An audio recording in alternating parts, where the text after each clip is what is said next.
This is the right window. Hey, Drink and Run. Hello, everyone, and welcome to the first HGC post show of the second phase, I guess is what we're calling it, of HGC. I'm not a huge fan of that title, the second phase. It just doesn't sound quite 100% what we're talking about, but as the case may be, it is what it is. And we're going to start out, as always, with a recommendation of, in my opinion, the best series to watch if you're only going to watch one series from each region.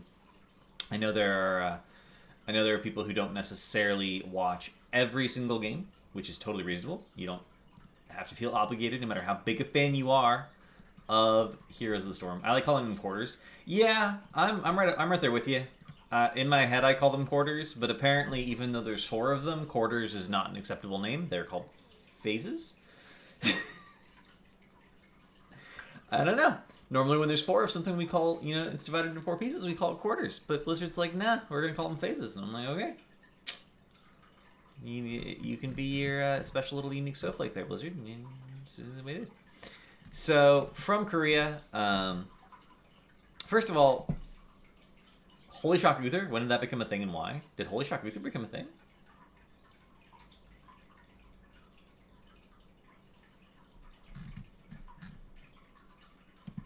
I mean, there were a lot of Uther games this weekend, and Holy Shock Uther was in, like, one of them?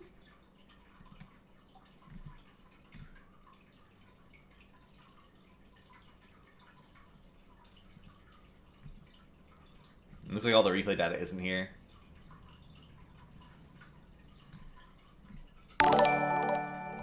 Wimclend, thank you for the sub. I appreciate that a lot.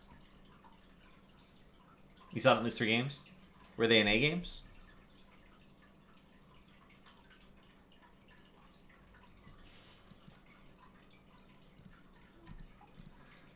I mean, not to put too fine a point on it, but no. So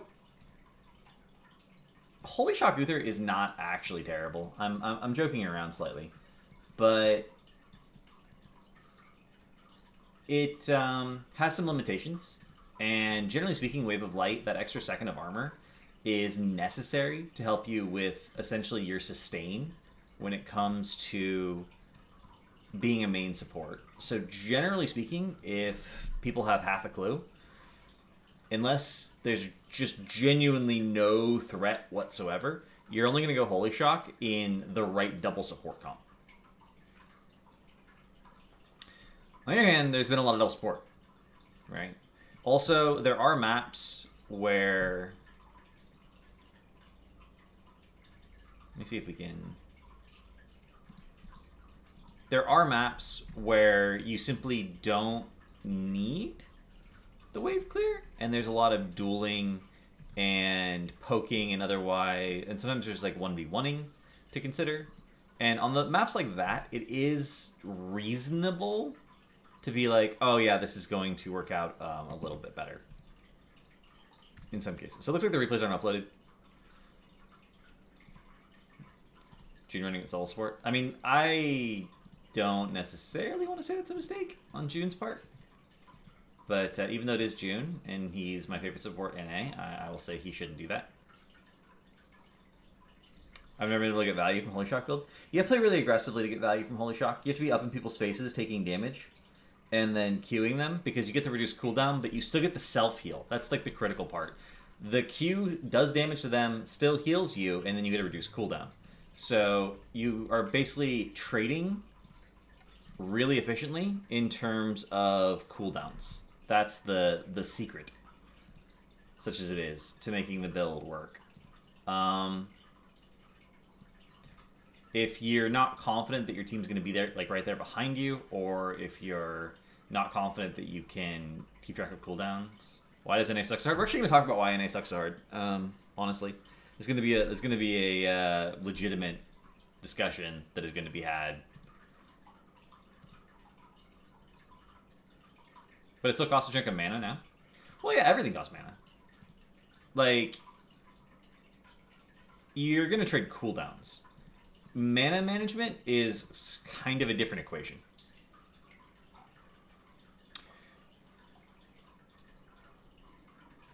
But yeah, I genuinely think that, especially a soul support Uther, you go Wave of Light 100% of the time. You can still go Holy Shock at 4, right? Holy Shock's a level 4 talent. You can go Holy Shock at 4, but for the love of God. Speaking of any sucking, happy 4th of July. Thanks, I appreciate that. I don't remember. Love. Meanwhile, I got Haka get the teleport with the blink heal or the. I'm gonna go through every one of June's games where he played Uther now, because I don't remember him doing this. Maybe I just wasn't paying attention. Maybe the casters didn't draw attention to it. But June. He went Q at 1 and 4. Are you sure? Alright. So he had 4 Uther games.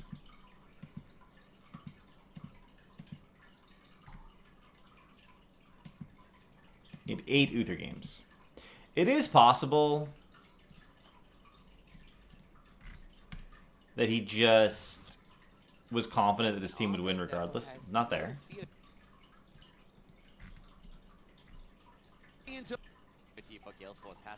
Okay, here it is.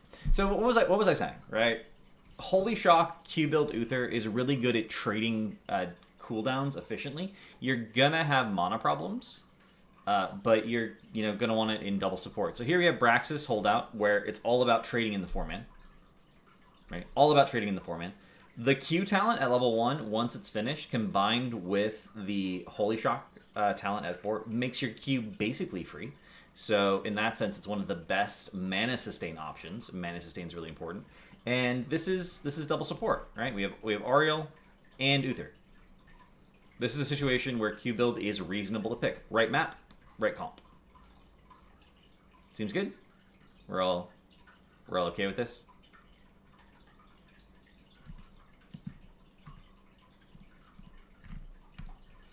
But you're saying you saw him pick it as soul support, which I did not see. Looking at it at this point and saying, oh, you heard it. No, he did pick it as soul support.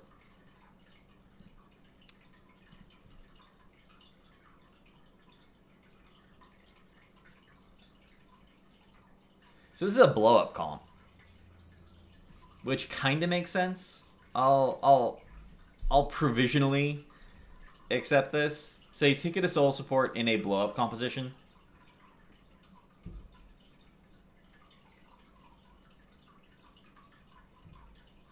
It's either Stitch's Hook or Valera Stun into Uther Stun, and then by the time that Uther Stun runs out, that person needs to be dead. Like 110% dead. So Holy Shock is technically the burstiest thing that Uther can contribute to blow-up comps. So I can kind of understand that. They don't...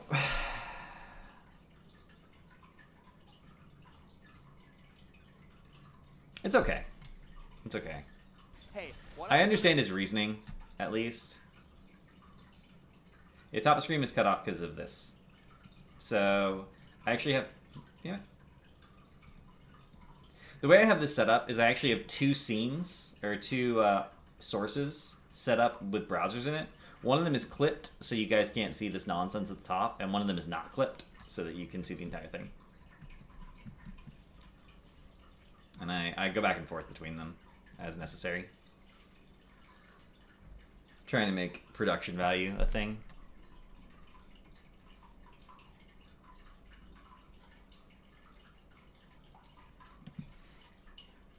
So that one's not as bad.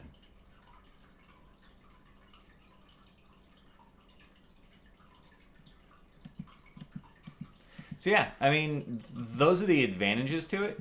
The advantage to Q build Uther is in double support. It gives you legitimate threat and gives you, cooldown trading efficiency, which is obviously something that can be really important on a pretty big variety of maps. And then it also gives you a little bit of mana sustain because of the way the talents interact and the low cost your Q ends up being in the very, very end of everything. And then you also have blow more. I'm not gonna say a lot, but you have more blow potential. I mean, this isn't Uther. You're not. No one's ever like, oh man, Uther, the DPS he brings is so important to a composition. But it does give you a lot of blow. It does give you more blow potential when you need it. I don't 100% agree with the games, with at least one of the games that he took it, and there's probably other instances where I'm just like, might not have been the best choice, but I understand why he did it, and at a minimum, you can see the argument, right? You can see the argument. All right. Before we get into more questions, there are more. I know you guys are super excited.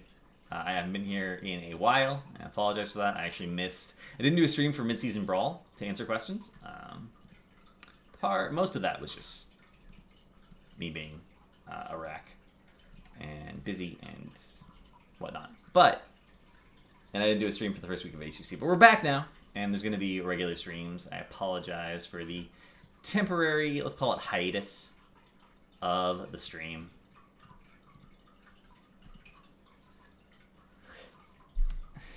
So, best series from Korea this weekend is easily Tempest versus L5.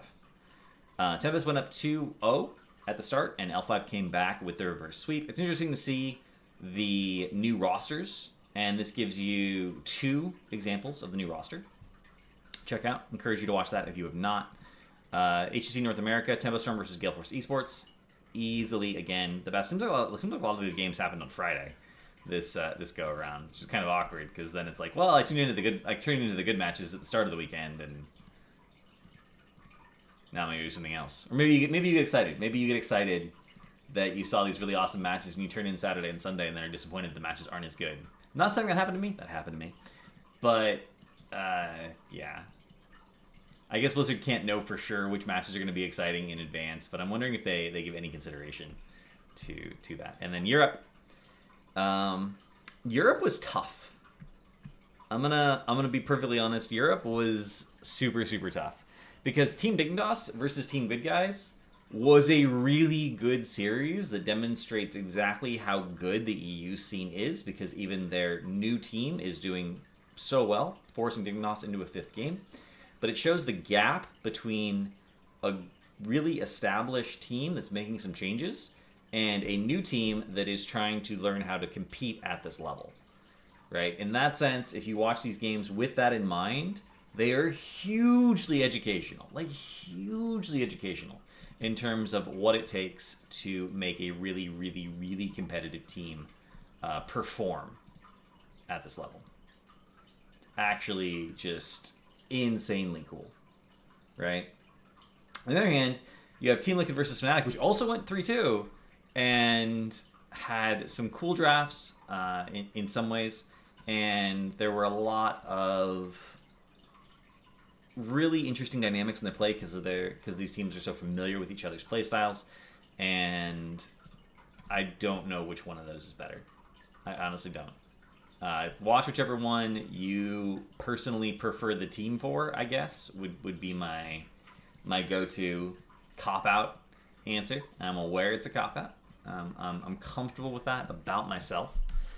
But they were such good series on both sides that I can't pick a favorite. It's like a mom, it's like if gun to your head, you had to sacrifice one of your children, which one would you pick? And I'm just like, can't pick it. I love them both. They're my children. Except in this case, it's Heroes of the Storm games.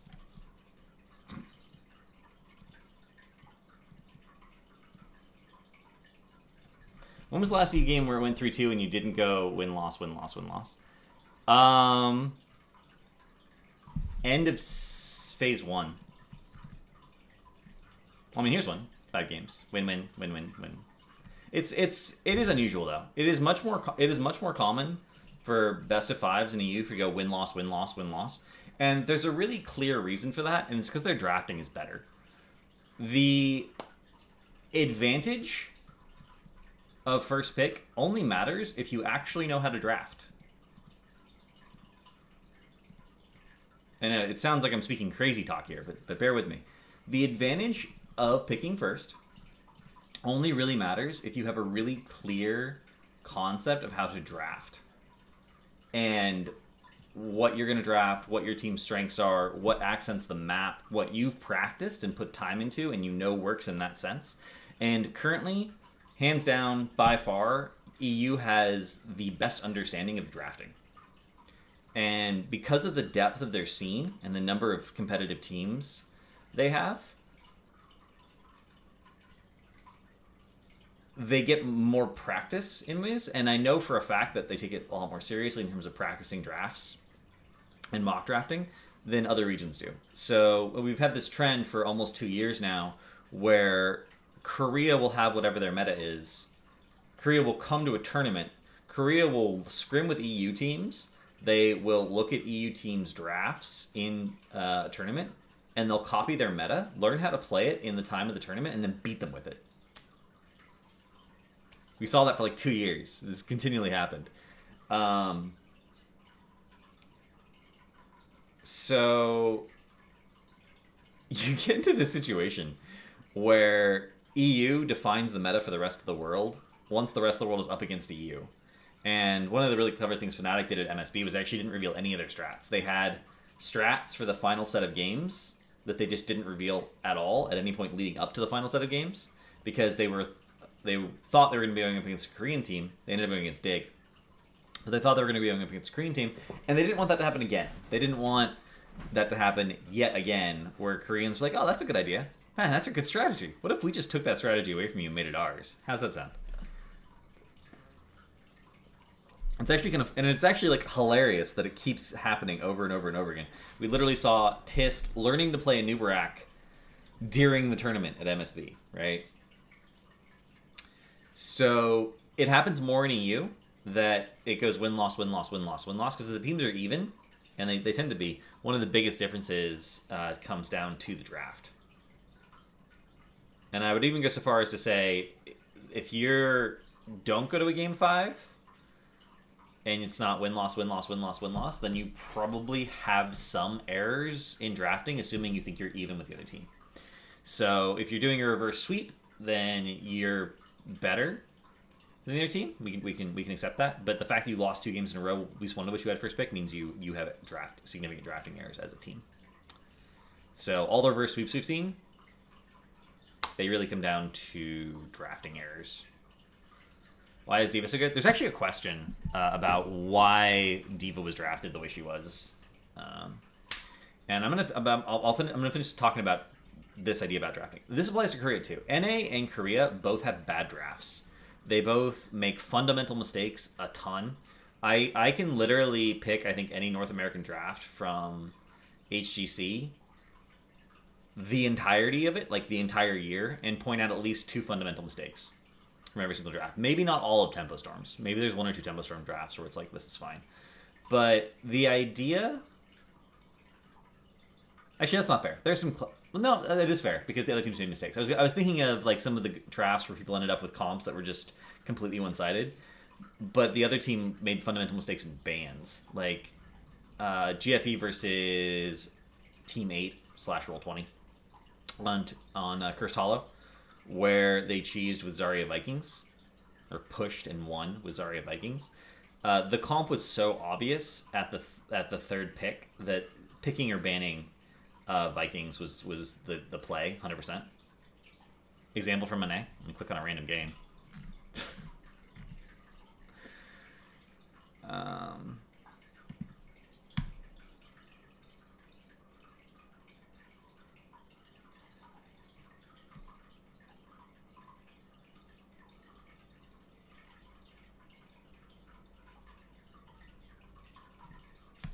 Oh, that's a really clear failure, as opposed to a not clear failure.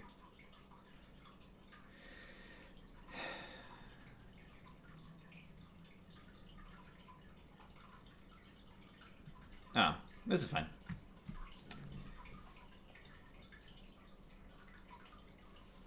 So, Even in Death versus Team Freedom. First pick, first ban going over to Even in Death. They ban Abathur. Totally reasonable to ban Abathur on Towers of Doom. It's one of those things that it's hard to play against it because the objective itself does not give experience, but it dictates the way you rotate in many ways. And there are extended periods of time where you either are trying to take back a fort or trying to push into a fort. And Abathur is about incremental value, and Towers of Doom is a map that's about incremental value, like literally the objective. What about the GFE versus Roll20 draft right after the Western Clash on Braxis? Did Roll20 team really messed up badly? I mean, we can look at that. We can look at that. I'll look at that after this. So the responses to Haka, again, banning globals is really, really good on this map. And I would even go so far as to say that if you understand the map really well and you understand how macro works, having no globals on Towers of Doom is probably a mistake. You should usually have at least one sort of global presence hero. Heroes that can rotate extremely quickly are okay, but having like a true global is pretty important. And it's obviously it's better to build a better team comp, but you should think about what you want going in and be like, I want this. This is the thing that I want, and I want to involve this. So first pick Uther. There is no response to first pick Uther, honestly. The critical part is you don't want to let them have Uther Ariel. The way armor interacts, the way armor increases the value of other healing, and particularly the way Uther 16, even though no one ever takes it, can sync up and make a hero. It's like an ancestral, right? If you take Tears Deliverance at 16, you W a target, they get armor for 3 seconds. If you took Wave of Light, and then another healer comes in and drops a heal, that person can literally go from dead to full life, like instantly. It's actually nuts. Armor is in many ways better than shielding. If you do the math, the armor for getting healed is giving you more effective life than a shield would have given you. So Uther is something that enables pretty much every melee hero in the game. He enables every hyper carry in the game. He makes every double support comp he's paired in better. Uther is a large part of the reason that double support came to the attention of pro teams, and they started trying it out, and then they started, trying with other support. So we have seen a couple of double support comps now that don't have an Uther. Giving up Ariel, it's AoE, so it's AoE Ancestral. Yeah, if everyone groups up. So the response to this, like, the hope is they're not going to... Like, the response to this is you have to be able to kill the hyper carry. And so if armor is shielding plus, why do pros complain about Tass Arya but not Uther? I've seen pros complain about Uther. But shielding is more oppressive in some ways, and Zarya's push is just frustrating to deal with for most pro players because they don't want to play that kind of game, no matter how efficient or effective it is. And they don't want to play against it, no matter how efficient or effective it is. So the standard response to Uther, because he's so strong, is actually to grab Cocoon, which is what happens here. And then they grab Genji, and this is a mechanical thing. Team Freedom, I think, could beat most teams in HGC with relative even drafts if Cure is on Genji. And certainly they can beat any team that they are strictly better than, because the way Cure plays Genji and constantly secures picks with the hero and then gets out alive is just critical. And it doesn't matter how good your hyper carry is. So basically what Even and Death needs to do is respond with a hyper carry that does not get a Genji. Hyper carry doesn't get a Genji, is a battery for Ariel, and they're going to pick Ariel. They pick literally the worst hero into Genji to be a hyper carry battery, Vala. This is literally the worst thing they could have picked, even with double support. And I think we actually have the... So Vala only died 3 times. Only. But you gotta figure that Battery did a lot of peeling and died instead. Uther did a lot of peeling and died instead.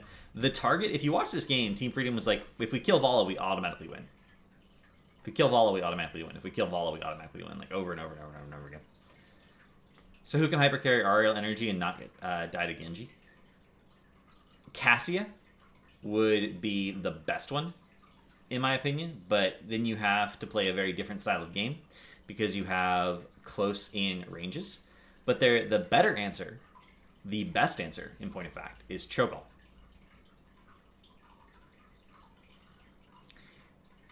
And Shogal is so unexpected in many ways that people are just like not thinking about it. And you can't pick him up in... You first pick Uther, you can't pick him up in the 2-3 slot because you need the Ariel 100% guaranteed. But you can pick him up in the 4-5 slot. The counter of Cocoon is really reasonable. And that's why I don't like the Sabbather ban. Because if you follow all the forks of this, right? If you follow all the forks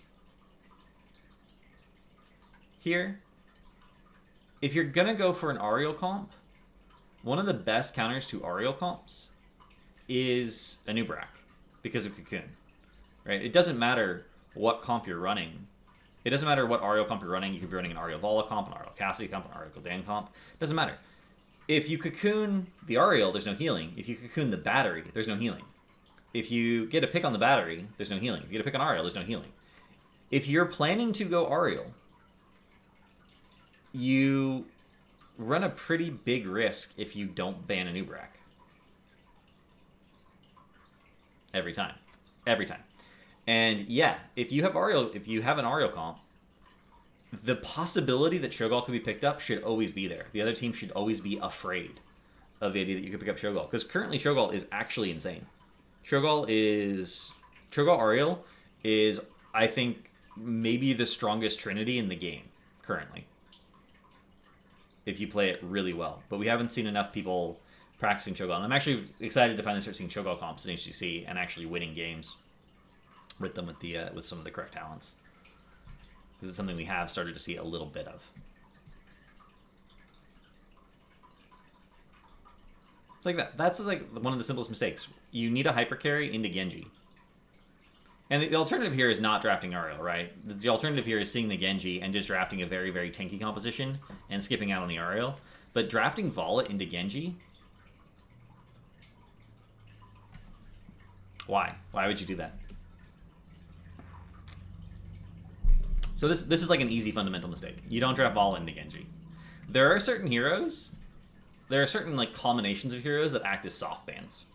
Where it's like, yeah, you could do that, but are you going to? Because you have to just basically outplay in order for that to be effective. Genji can kill Vala. So even in Death's entire comp is, we're going to play better than Cure and not let Cure kill Vala.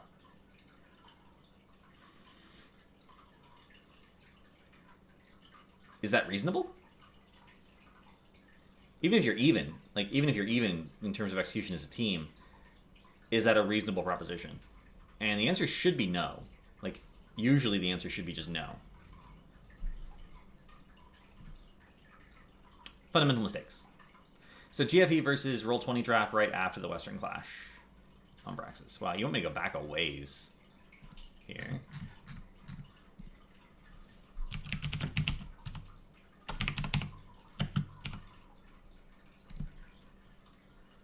So Gale Force Esports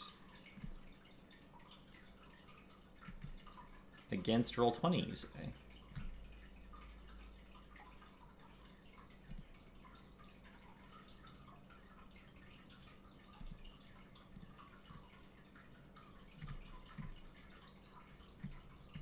So right after Western Clash. That was phase 2?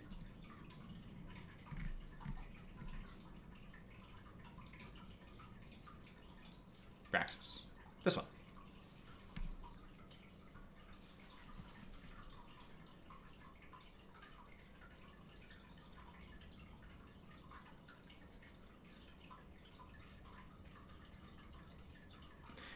Yeah, teammate didn't ban Chromie.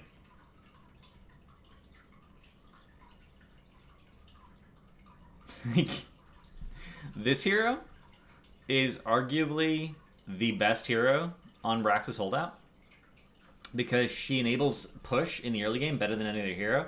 And as long as your solo lane is either winning or tying, which if your solo lane's not winning or tying, it's a draft mistake, right? Because you should always have a solo lane that wins or ties, assuming you draft correctly. She just wins by tempo.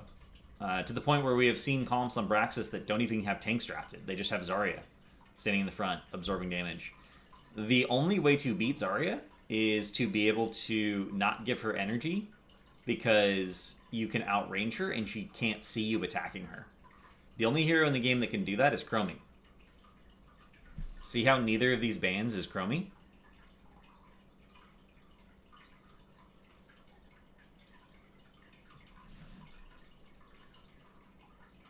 Like, the Zarya comp is amazing on Braxis. And, we've even seen, like, Zarya plus Tassadar, plus a hyper carry, plus a healer, and then plus a soul laner in the 4-man. But the hard counter to this, and the hero that really enables or really can deny push comps even in a 3v4 scenario, is Chromie. And she's literally the only hero in the game currently that fills that function. Cassia kind of used to with Charge Strikes, but Charge Strikes got nerfed a little bit, and it's not quite as good anymore. But you can still... Like, Cassia can't trade into a Zarya as efficiently as Chromie can. This is, again, it's just a fundamental mistake. Like, literally, if this medic ban had been a Chromie ban, and they had considered the Zag and picked a solo laner that could actually... Like, if this is Chen, and being like, yeah, go ahead and... Because Chen has a lot of solo lanes that he ties, but he wins against Zag. It is hard if Zag goes in fast, which Crone likes to do. But, like... Or if they had not drafted... If they had just drafted a tankless comp, so it just had even more push power. Although Nubrak technically gives you the most push power. But yeah, like... If this had just been a Chromie ban, this game would have been significantly different. And that's a fundamental drafting mistake. If your comp has a hard counter, like a hero that's just like, we win, as long as we execute, there's no way your comp works, you may want to consider banning that hero, especially since it's only one hero in the entire game that does it.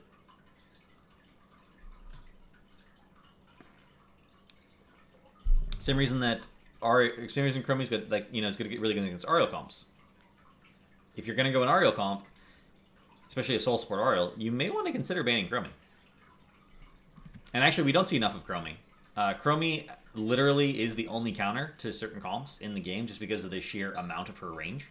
And there's certain heroes that for a long time were very, very meta that just like steamrolled people, and people started banning them. If they had just incorporated Chromie into their hero roster and picked Chromie, they would have been fine.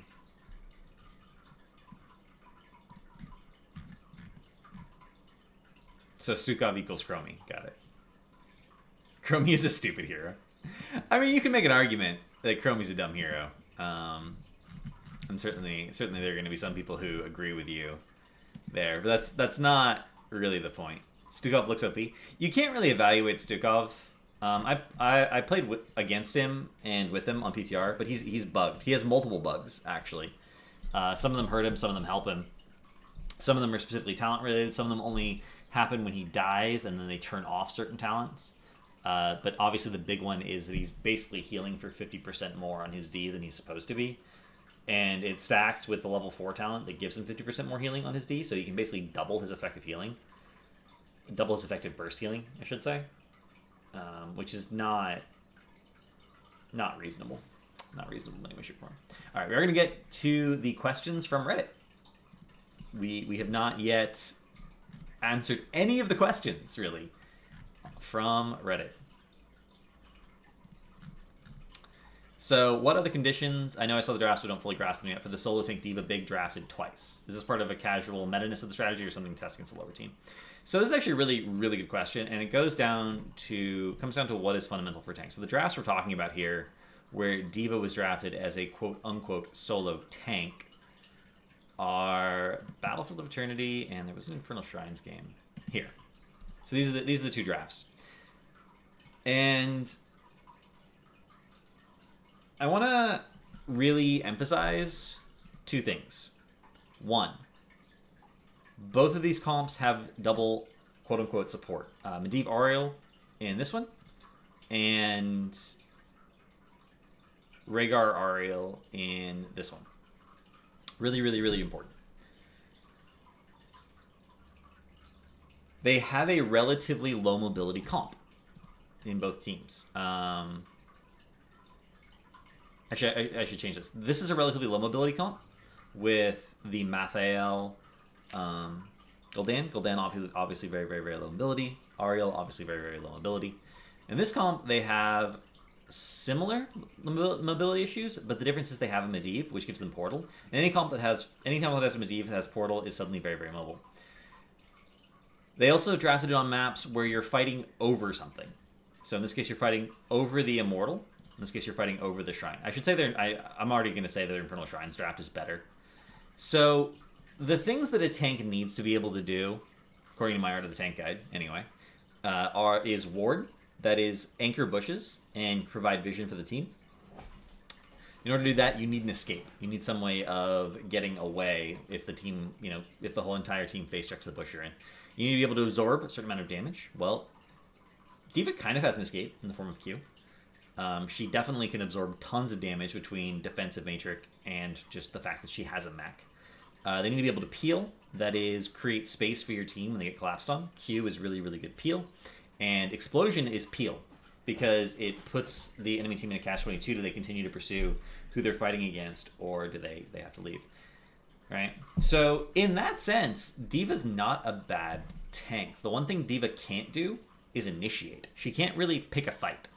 But if you're fighting over something, and the enemy team is going to come to you, then you don't need to pick a fight. Also, Portal is one of the best initiation tools in the game. So here's the major difference between these two drafts. This draft, lost, no initiation. This draft, won. Really good initiation in the form of Portal. And if you go watch these games, and this is one of the series that I recommend people watch, if you go watch these games, look at that difference. You'll notice immediately that Dig couldn't initiate, and therefore they couldn't make plays. They could only punish mistakes.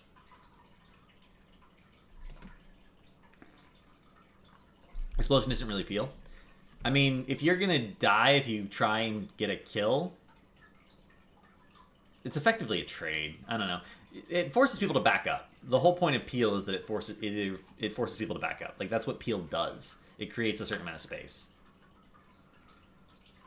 So, like, all it needs to do for peel is your team stands on it, right? You start exploding, your team heads towards it, and the enemy team has to head away from it, or they're going to die. It's a very different version of peel in many ways, because it's not forced. It's a choice you're forcing on the enemy team. They can choose to stand on an explosion and take the damage, whereas normally we're thinking about peel as not optional. Like, condemn isn't optional. You get hit by condemn, you've been peeled off. But definitely fills the same function, whatever you want to call it. It puts them in a situation where they're not going to be able to attack. So yeah, watch these. If you're really curious about why this comp works, go back and watch these games with that idea of initiation versus no initiation, and see the difference.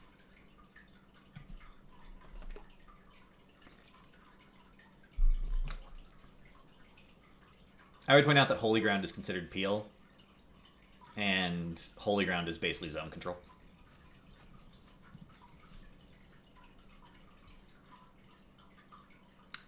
And it's really, really clever. This is something that we're going to start to see, because D.Va can't initiate fights, but she can do the other three things pretty well in terms of tanking. And she accents a lot of map objectives. Infernal Shrines is probably the map objective she accents the most, but she's good at delay on Cursed Hollow, which is a way of accenting the map objective. And she has reasonable boss control, because you can, put stuff on put the explosion on the boss, and then the enemy's forced to either leave or, and you get the boss, or they take a lot of damage. Counter that is Sank, but Tyrael's a really reasonable ban. Anyway, and you can pick Tyrael D.Va if you wanted to, although then she probably wouldn't technically be the main tank. So that's D.Va. D.Va's a really complicated hero, in my opinion, because she could easily be played by your bruiser, your tank, or your ranged assassin in a given comp, or your flex. So the only person who's never going to play D.Va on a standard HOTS roster is your support.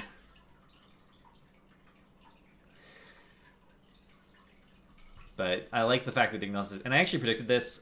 Team Liquid did an article where they asked people in the community for their opinions on where Diva was going to be, and I said we might see her at the midseason brawl. Depended on a few factors, but if we didn't see her at the midseason brawl, the first place we were going to see her is in EU. And as EU learned to play her and showed how she should be played, she was going to spread to the other regions. That's a really good question. I felt really good answer. Second question from Reddit thread. Can you talk about that Chen comp on Sky Temple? I assume you're referring to the Fnatic game. Not the Fnatic game, but the...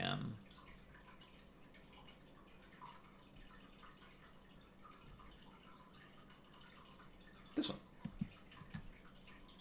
Team Expert game. Got it right.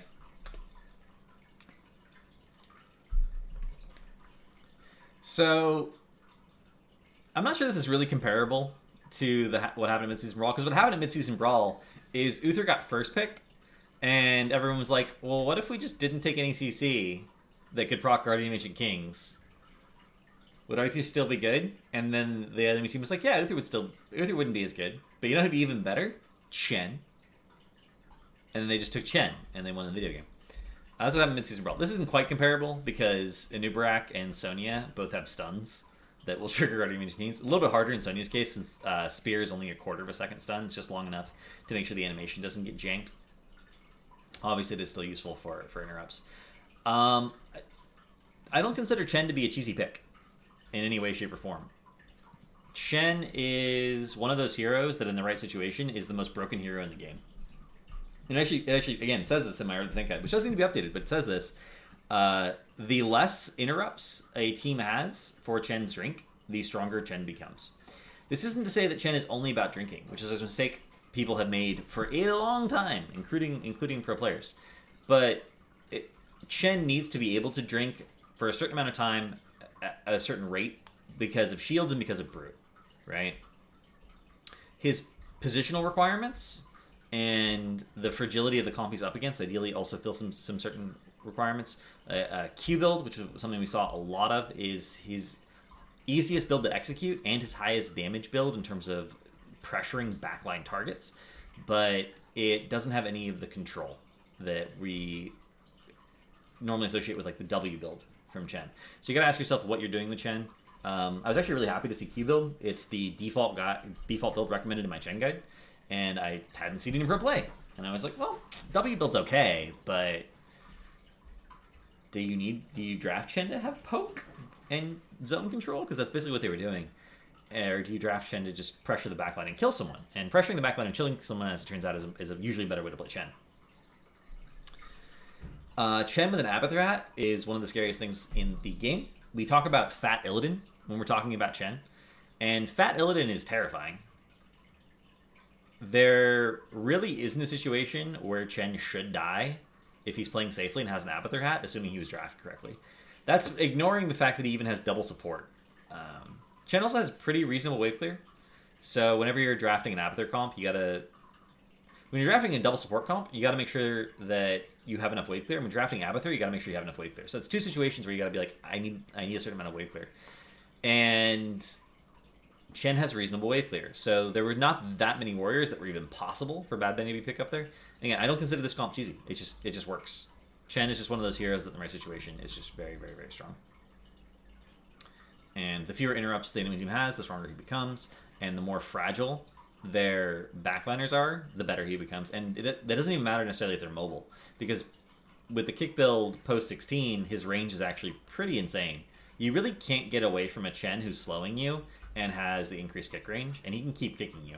Especially since the kick is free. The brew is no longer a consideration. He can do that forever for free.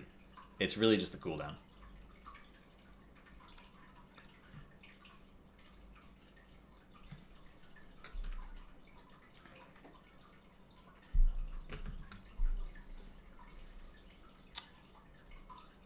So the follow-up question is that if I consider it cheese, what are the fundamental failings that can be exploited? Does that be counted in draft or can simply be outplayed? How many things? I mean, it's not that hard to outplay Chen.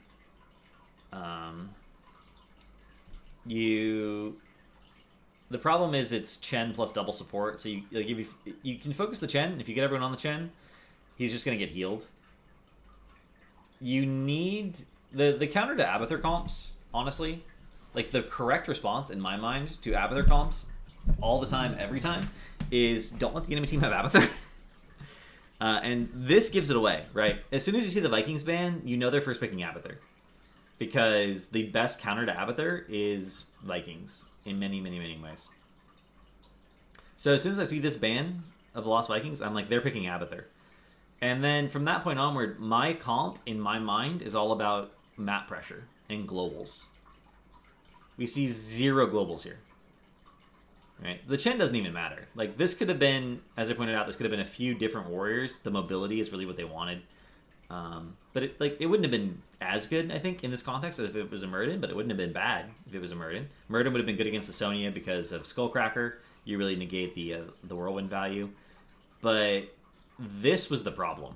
They let them have Abathur and then gave 0, and then drafted 0 counters to Abathur. Like 0. Zip. Zilch. Nada.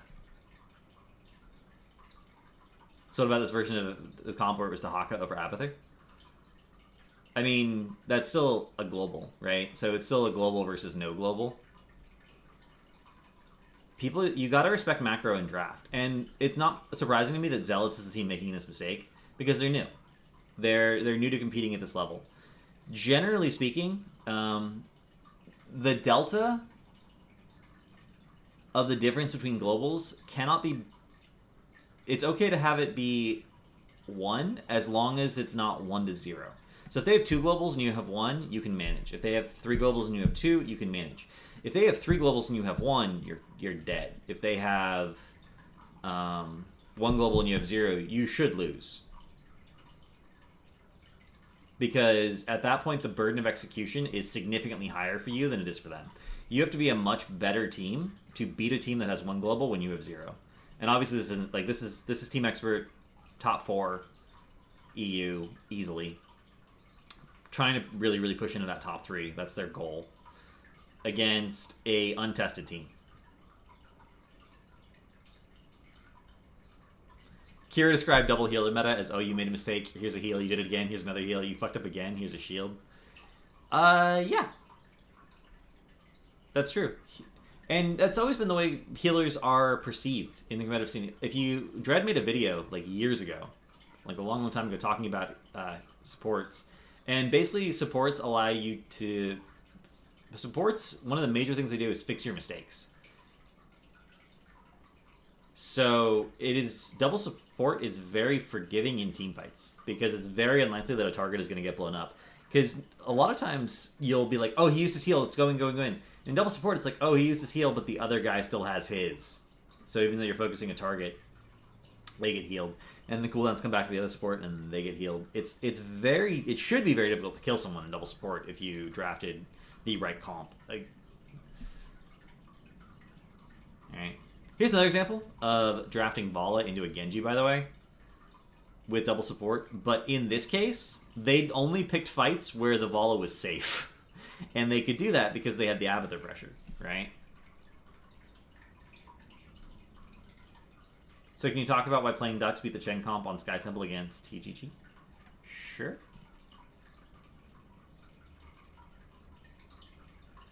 Isn't that the opposite end of the coin, though? Your damage dealers have to be more on point with their DPS so you can get kills. In competitive play, the DPS don't matter. Focus fire matters. As long as everyone's on the same person, that person's going to die. Unless their support can make the save. So, in competitive play, it's really just about focus and burning your cooldowns all on the same target. One of the things that was actually super, super instructive was about a year and a half ago, 2 years ago, GFE went to their first international event against Koreans, right? And Fan was talking about this a few weeks ago. They would draft comps that looked like they didn't have enough damage in the opinion of NA players. They were like, oh man, their comp does not have enough damage. They're not going to be able to secure any kills. And then they would get kill after kill after kill after kill. And the reason was they would push all their buttons on the same target at the same time. Like, they had that team synergy. They had that comms. And when I say they would push their buttons, I mean sometimes they would push every button. Koreans in NA learned this. They would push literally every single button. They would blow 5 heroics to get 1 kill. Right? But at that point, they're in a 5v4, and they win the attrition war, so it's fine.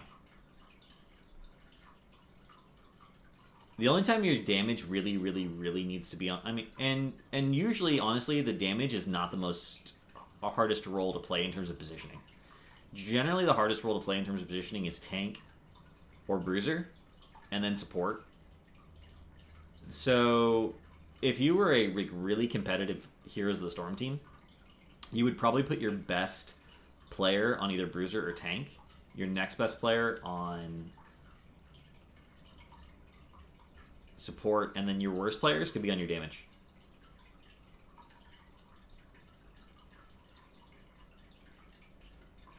Ideally, you just want 5 really good players, but if for some reason you had 5 players and they were all comfortable with every single role, you would put your best players on tank support and bruiser, and your worst player on your carries.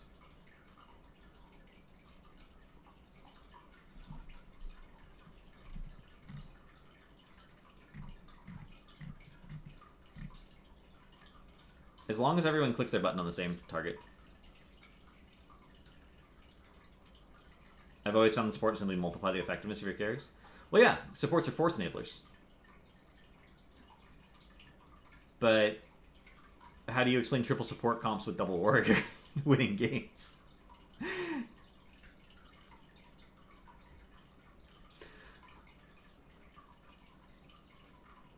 Do you think Kenma would have weighed MVT down less if he run DPS? He did. Remember when he roll swapped to Jaina for a game? You remember that? He was way less heavy. Like, way less heavy. They still don't have a good support player, though.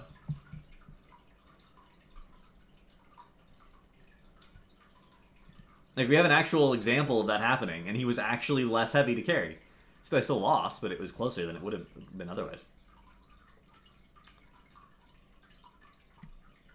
Are there any other draft strategies you want to bring attention with these questions or the questions analysis? It's just really anything you guys want to ask. That's another question from the Reddit thread, though. Like, I could talk about drafting all day. Every time I get invited onto Nexus Draft House, it usually ends up running more than an hour, even though it's a 1-hour show. I did the 2-hour sloth cast, and we just talked about drafting. I could talk about drafting in Heroes of the Storm for a long time. In many ways, it's my favorite part of the game. Take that as you will. So, why did Fnatic rotate their 4-man between mid and bot instead of mid and top on Tomb of the Spider Queen?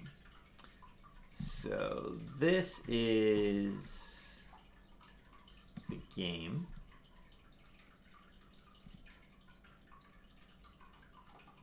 Oh, PD, right. So, playing ducks on Sky Dimple. This one. So again, you have the. Oh wait, that's not a Chen comp.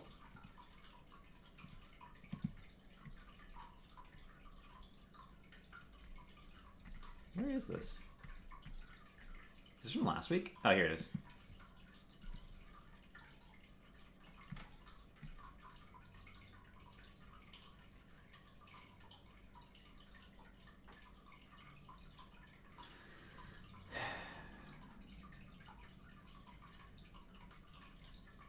Matthews are pretty good here. Alright, so double support. Both have reasonable wave clear.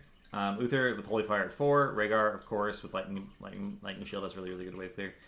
Vala into Cassia is pretty advantage for the Vala. Basically, Vala exists as a counter to certain carries. She exists as a counter to kind of Vala.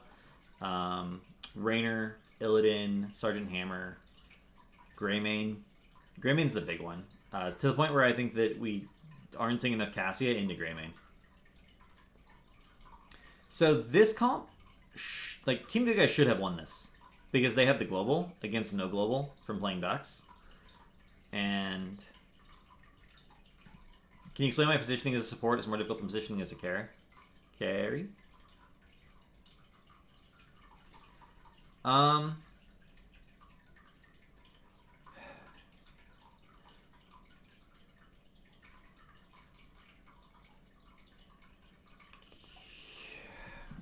It's a really difficult question. So positioning as a support, you have to be aware of your entire team and their entire team. Positioning as a carry, you only need to be aware of where your tank is and where their team is. So that's like 6 things as opposed to 10. Tanks and supports and bruisers need to be aware of where everyone is all the time because of the threats to them and their job as peel, flankers, anti-flankers, knowing when they need, knowing who they need to save and why, knowing all the cooldowns that are up. A carry literally just needs to keep track of their own cooldowns, any combo cooldowns they're supposed to be looking for, and where their tank is. That's it. Like, if you can do those things, you can DPS in Heroes of the Storm. DPS is by far the easiest role to play in Heroes of the Storm.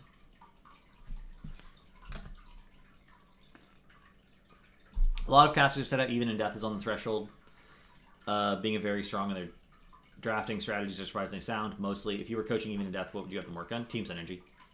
There is not a single NA team that has really good team synergy. There's always hesitations. If you watch an EU game and an NA game, like, side by side, notice, like, look at the end of fights. At the very end of a team fight in EU, there's usually no hesitation about where they're going next. They're just like, boom. In NA, there's always a little bit of hesitation. And watch their initiations. If you watch an NA team on an initiation, a lot of the time, one person will go in, and then another person will go in like a second later, right? And there's this weird staggering of initiation. It's not always consistent. It doesn't always happen, but it happens often enough. Whereas in EU, it's the reverse situation. Normally, everyone goes in at the same time. Sometimes they don't. The quality of comms and communication and trust in NA between teams is bottom of the barrel, like absolutely awful.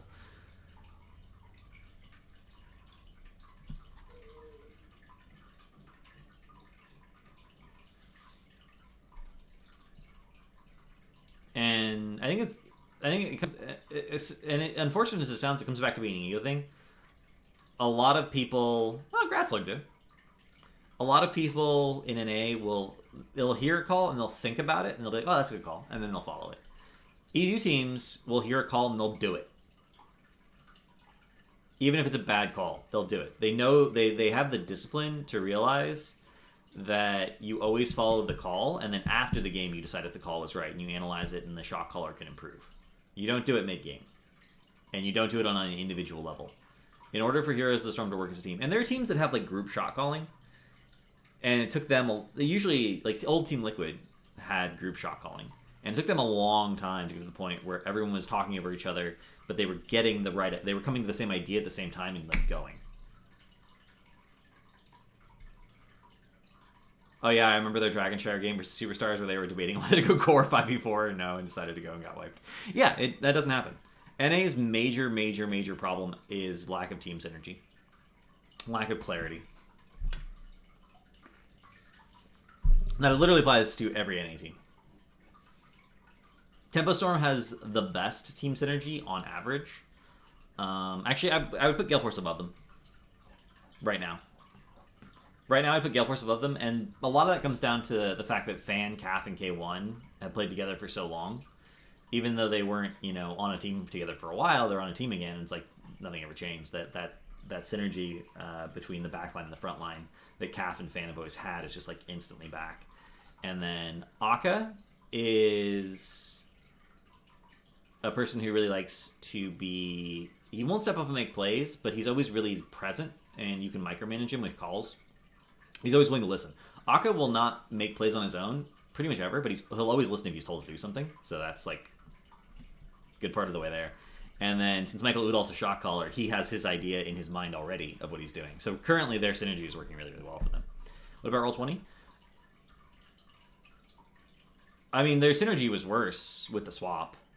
I think Goku's a better player than Yoda, but they're going to, for a little while, have some hero pull issues. And whenever you're introducing a new player, it would be unusual for the synergy to be there instantaneously, and it hasn't been so far. Roll20 has had some synergy issues already, primarily because of Goku. Their synergy was better before. I think this roster is stronger, but it's going to take some time. And possibly some retraining in terms of hero roles.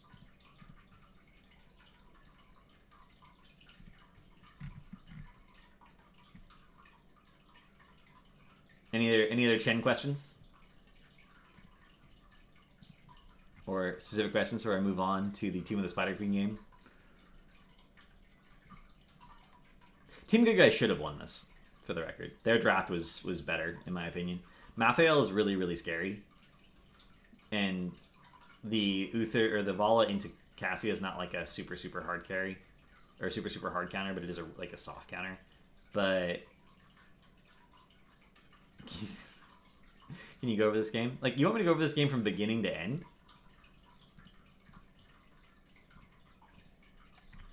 There were a couple critical break points. Game number 4. Where mistakes were made. So normally on Sky Temple, the most important thing is the first and second temple phases.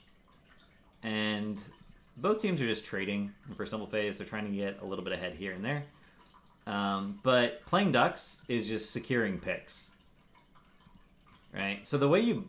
If you have worse macro in terms of wave clear and globals, the only way you win is killing people. It's literally the only thing you can do. So if you have a macro comp, you ought to be trying to get ahead with your macro advantage and playing as safely as possible. And you can see Team Good Guys is putting a lot of pressure here in the top lane. They're trying to get a significant structure advantage early on in the game so they can have a significant tempo advantage in terms of experience.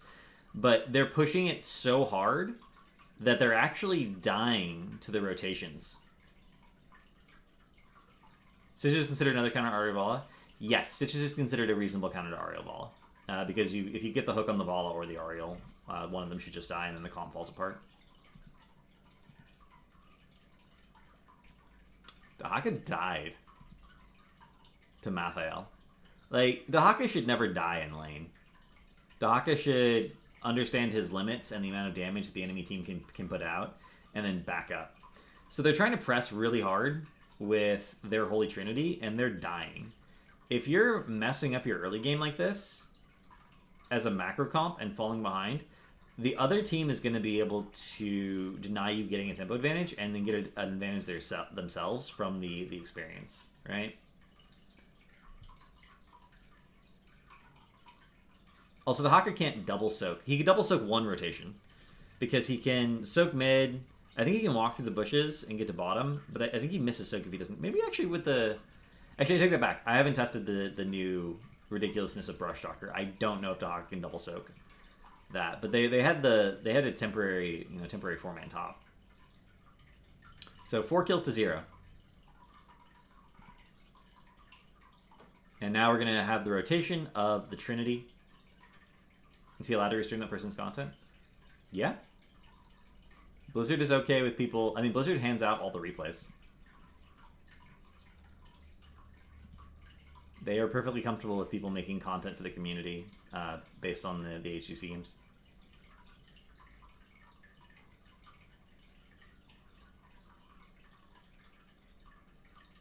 This is the official Blizzard, official Blizzard cast for the game.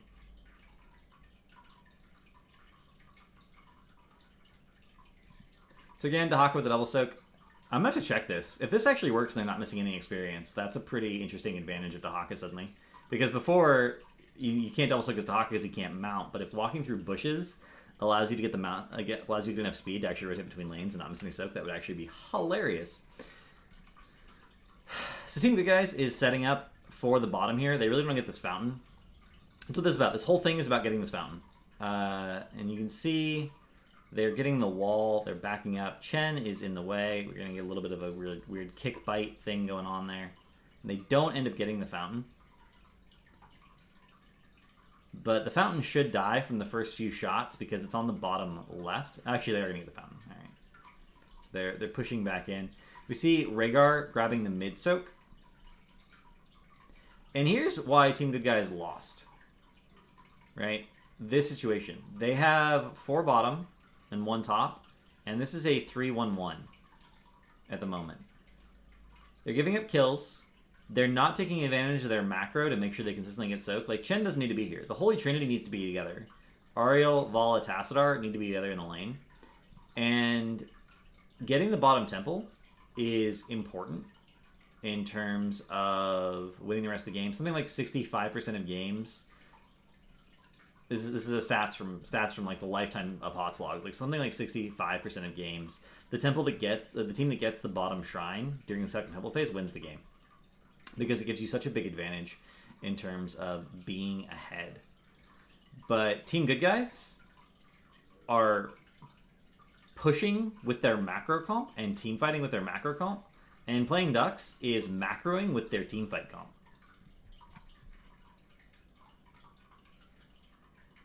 And you can see the difference it makes, right?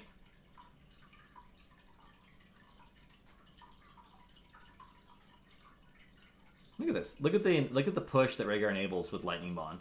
And you see Team Good Guys in a fit of desperation goes and tries to grab the boss. Nande scouts it out with a hook.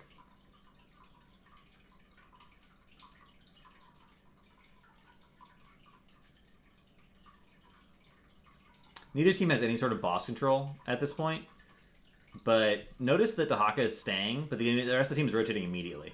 So they know this is going to be a fight for the boss, and they call the rotation far enough in advance. Dahaka can be here whenever he wants to. Can you talk about when Region Masters were taking over Ruby Arbor? It's actually in my Dahaka guide, or in my Nubrak guide, which is not up to date, but the section there still applies. It's really, really easy. If you're on a map where you can finish Regen Master easily and the enemy team does not have burst ability damage, you take Regen Master. So if they have a Li Ming, you take Neurobian Armor. If they don't have a Li Ming, even like Q-Build Gul'dan, against Q-Build Gul'dan, I would go Regen Master 100% of the time. Especially on any map where I could reasonably finish it. With double support, I'm always very tempted to go Regen Master regardless, because that extra health when I finish it gives them a bigger buffer. So there's lots and lots and lots of situations where Regen Master is just like a little bit better, and they're pretty close already after the nerf.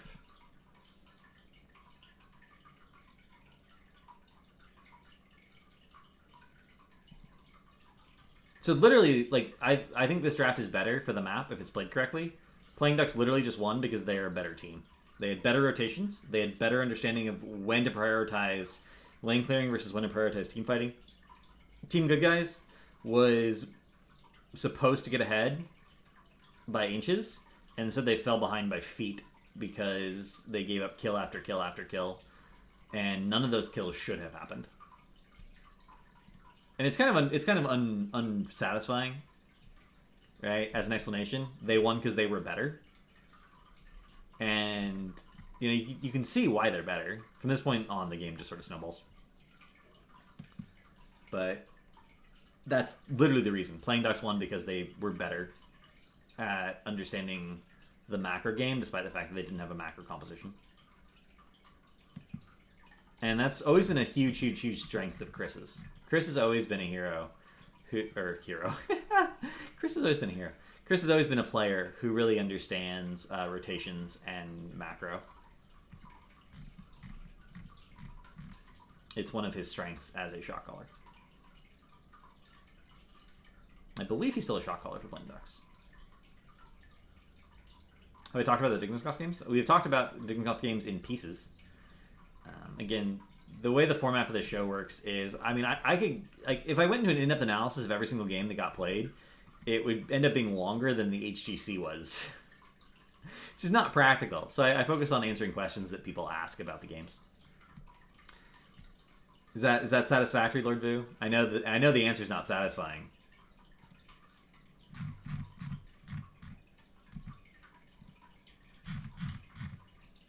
But it's accurate.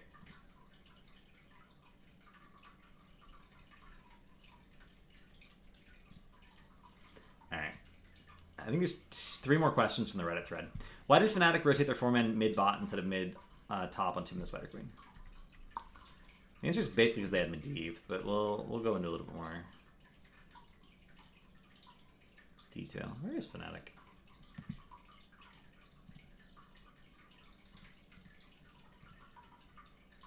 Have there been any Matheo related questions yet? No one has asked about Matheo. So here's the game that Gronman is asking about. And the question is basically, normally you rotate mid-top on Team of the Spider Queen because this jungle is a more dangerous rotation because there's more bushes and it's just there's more ambush points. This is a lot more open, so it's easier.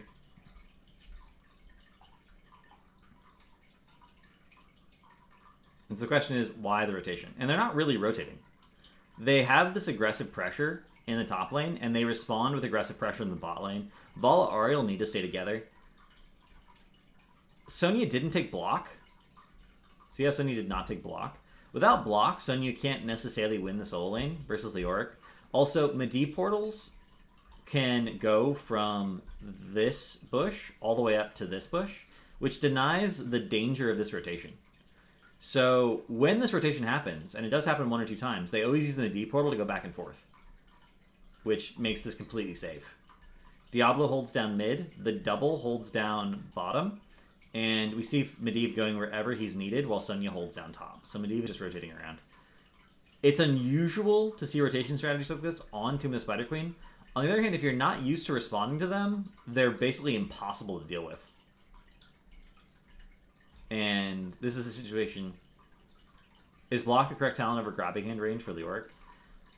Yeah. If you really need to win a solo lane, like block is always the best choice if you're in the solo lane for every hero that has it. Maybe not Muradin. Actually, I take that back. Third Wind might be better than the solo lane for Muradin specifically. But for like almost every hero that has block, if you're in the solo lane, you take block. It's gonna be better. Hopelessness is a really good late game talent because of the synergy it has with Crushing Hope and Unyielding Despair. Like that's why you take Hopelessness. But if you just need to win the solo lane, you'll take block every time.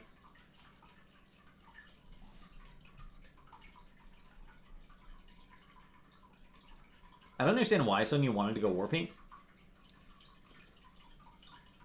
Block is good into Leoric and solo lane. Like Fnatic didn't have to do this. I almost feel like they were trying it, like they were testing it to see how it worked because they were confident that they could beat Zealots regardless.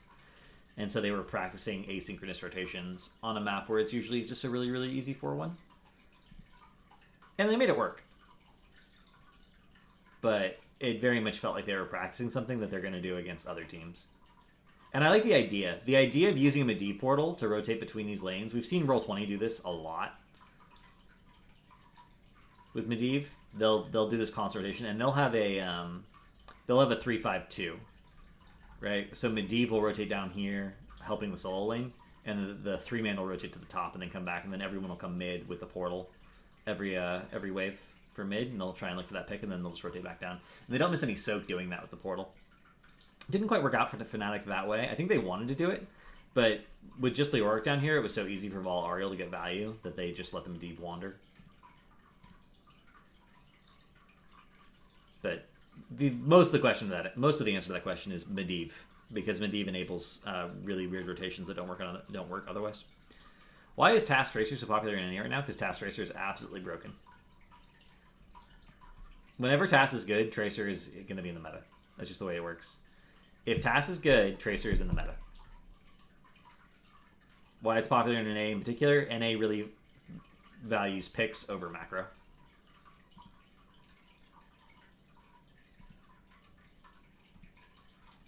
Do you still think Teammate is the best Medivh team, or is it Expert? See, they got a new player. That's the problem. Like, it literally took teams 6 months to get to the point where they were comfortable playing Medivh as a team. Like, individual players were fine at Medivh, but team synergy, like, old MB Black, it took them like 6 months where they were like, yeah, we can play Medivh in competitive now. So when you add a hero who has not really been on a team that has a god tier Medivh player, and then he has to adjust to something having a Medivh, no. Expert's a little bit better right now because Aethera is better or more comfortable playing with Medivh than Goku is. I imagine Roll20 will come back around, but why Tass and not Zarya? Zarya is immobile, Tass is not. Tass has Life Leech on his shield, Zarya does not. And Tass can be in the 4-man or by himself, and Zarya always needs to be with the team.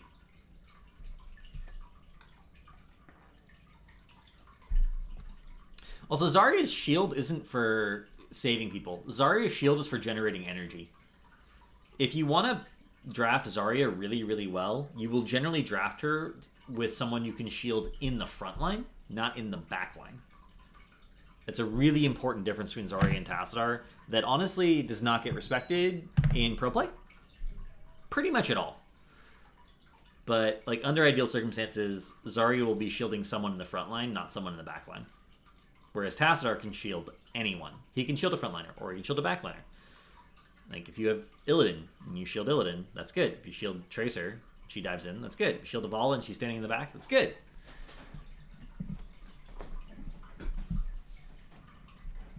Totally fine. A lot of good questions. A lot of good questions. What was the most interesting comp? We talked about it already, but I really liked my favorite comp from the weekend were the couple Cho'Gall games and the D.Va as a solo tank with Medivh. Most interesting comp was easily Diggs Vikings plus D.Va on Towers of Doom. That was a good one too. That is this one. Alright. So standard Vikings things. You just pick Vikings and then you build a really strong 4-man.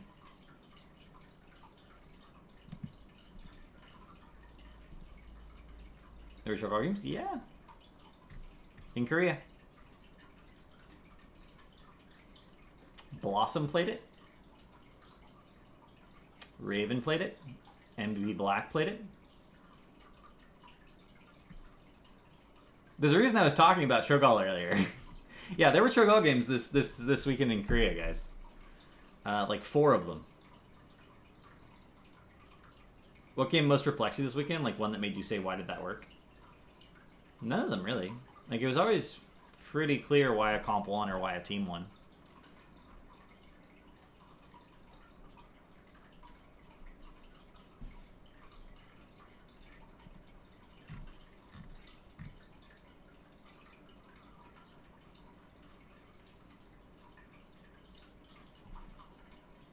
Mathiel seems to have surprisingly mixed results over the course of the weekend. Any particular reason for that? I mean, we can look at the... Where's M's?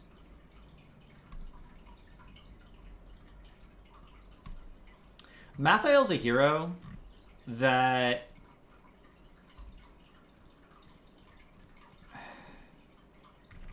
In order to counter him, your entire team needs to be countering him. On the other hand, if your entire team is countering Mathiel, then he's not very good. When are you going to start recasting HGC Korea games? Next week. Next week. But you guys got to go back to recommending him. So, yeah, I'll bring that back. So, on Mondays, what I normally do, since I usually watch Korea from VODs, the stream requested that I started casting one of the series from the VOD. And it's up to you guys which one you want me to do. So you gotta join the Nexus Schoolhouse Discord and recommend a Korean series, because I don't want to spoiler myself and cast as if I cast from having already seen it. So you guys gotta recommend it.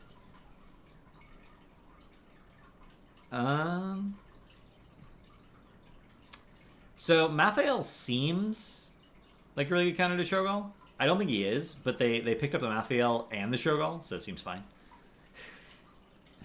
Right, this is Mathiel into Stitches, which I think is perfectly reasonable, and he won. The big danger of Mathiel into Stitches is that if you get hooked, you don't have an escape, so you just don't get hooked. And then you play around Hook's cooldown, or you always make sure that you're fighting near a minion wave that you can W2 if you do get hooked, which is obviously pretty easy on Braxis Holdout. So Mathiel actually won every game he was picked in this series. So that's, I'm not sure if those are mixed. Those aren't really mixed results. Mathiel won. Mathiel lost here. I think we should talk about the losses. Give you guys a better idea of how to deal with them. Actually, what was the game? I know exactly what I want to talk about now. Where was it? It was this game.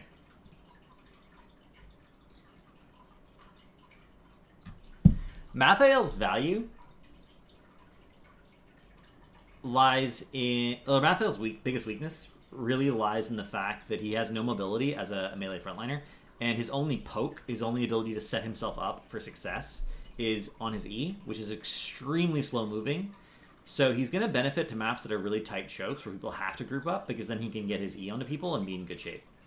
The best counter to this, and I actually talked about this a couple weeks ago during one of the patch note reviews, was saying that you can actually go triple ranged against Mathael. It hurts me to say that, because for so long I've been encouraging people to never go triple ranged in the current incarnation of the game, because of a lot of reasons, really. I mean, you can read any of my drafting guides and I'll talk about it in detail. But triple range against Mathael basically makes the Mathael impossible to do anything. Like he gets completely shut down. The best way to punish early pick Mathaels is triple ranged. And Team Good Guys, I don't know if they figured this out on their own and they were watching me talk about that, drafted triple ranged into early pick Mathael and just absolutely dumpstered Dignitas. This game was, in my opinion, not close. It took them a while to get like a significant advantage, but they're a worse team in many ways in terms of team synergy and mechanics, and I think it's the most one-sided game you're gonna see from in a situation where one team is that much better and the worst team wins. This was a draft win. Early pick Mathael is punishable by triple ranged. At least in competitive. I'm not going to say it's going to work in Hero League, although I've seen it work in Hero League too. So, yeah. Mathael's like a sustained damage poke hero without an escape who's melee. And the best way to punish melee poke is ranged poke. So, or ranged heroes in general.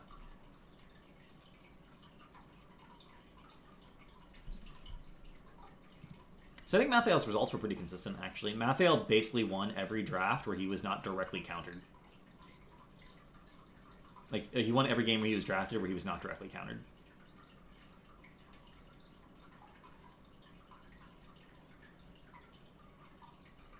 Which is probably an indication that Mathael may be a little too strong.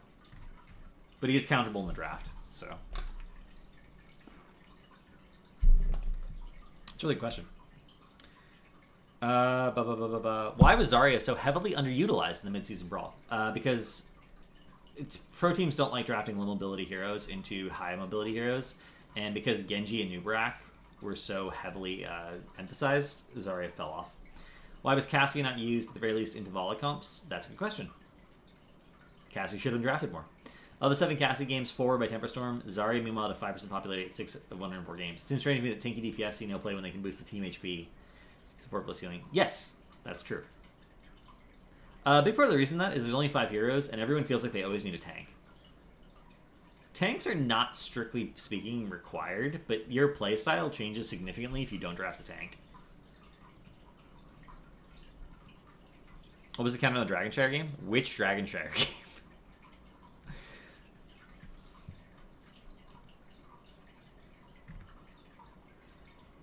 Like the Superstars versus Even in Depth Dragonshire game? I guess so we have to look at the Dragonshire game where Mathael lost. This one? Tempest versus MVP Miracle? Oh, Team Good Guys versus Dig. Okay.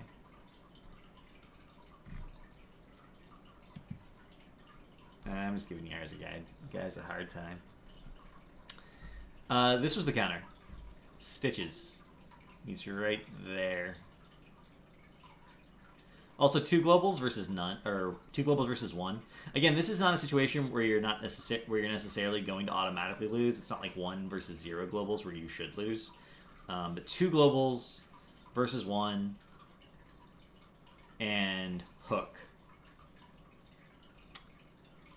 Because, again, Mathael is a frontliner with no mobility tools other than his W, right? Other than his teleport, and his teleport requires some setup in order to be effective.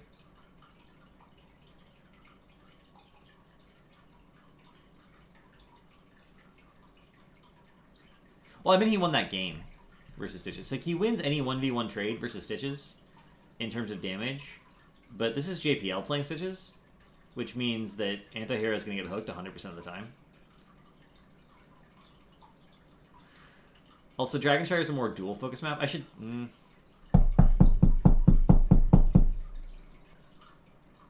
do I want to put this? Stitches wins loses team fights versus Mathael and wins skirmishes or picks versus Mathael. Does that make sense? So Mathael should win team fights versus Stitches because his support's always there, making sure he doesn't die. But he should lose into skirmishes or picks because Hook should hit him because he has no mobility and he shouldn't really be able to escape.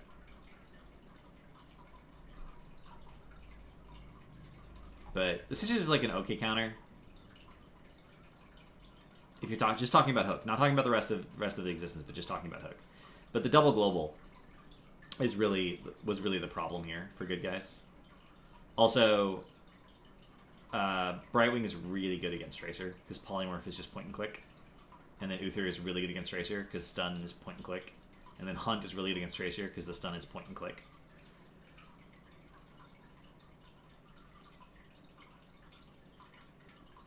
I think the Mathael was not the important part of this comp, to be honest. They didn't have a good battery for Ariel either. In theory, against a heavy melee composition, in full-on team fights, Mathael can be a battery for Ariel. I would never consider Tracer a battery. So this is essentially no battery for Ariel,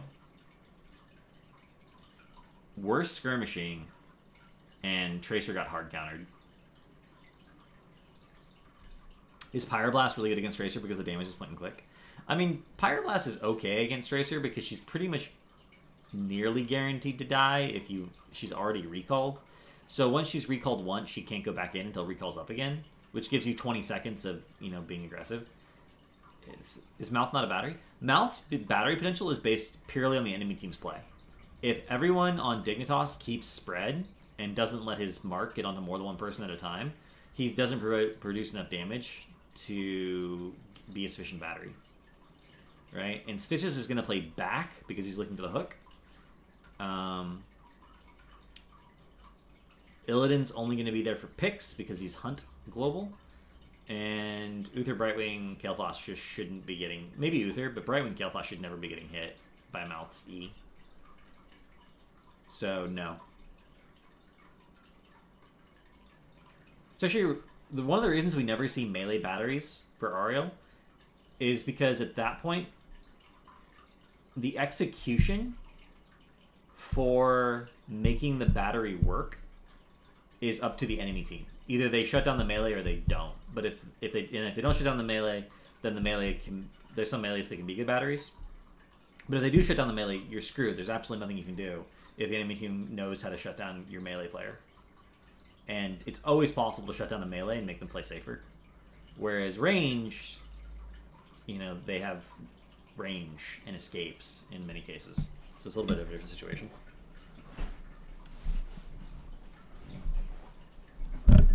It's like, at very, very low levels of play, you can draft Zarya Ariel and just walk to core as a duo. You just core, and you end the game. Like 8 minutes. I'm not going to say to Kraken, and I did this in Hero League a lot when it was duo queue, but we did this in Hero League a lot when it was duo queue. But at higher levels of play, Zarya is not a battery because people don't just stand there and eat her damage for free. What is my NA Dream Team and how would they do in international competition? That's such a hard question to answer because of team synergy, right? You can't just pick the 5 best players and be like, done. Because what if they don't like each other?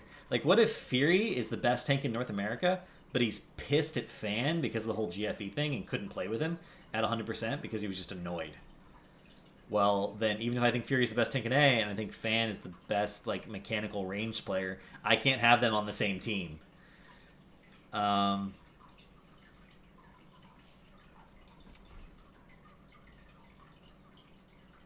Assume no egos, but you told me to build an A team. What kind of fantasy world is this?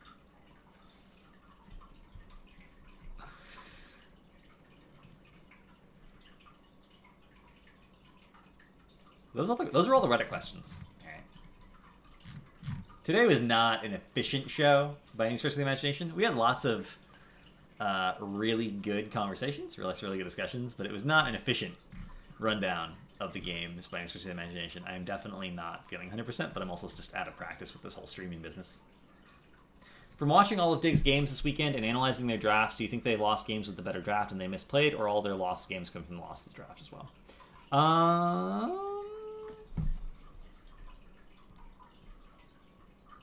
That's a really interesting question. Let me look at the draft real quick. Wait, what is this? Oh, that just shows their... That makes sense. So this was their loss. Practice holdout. Ball in stitches. Not exactly safe.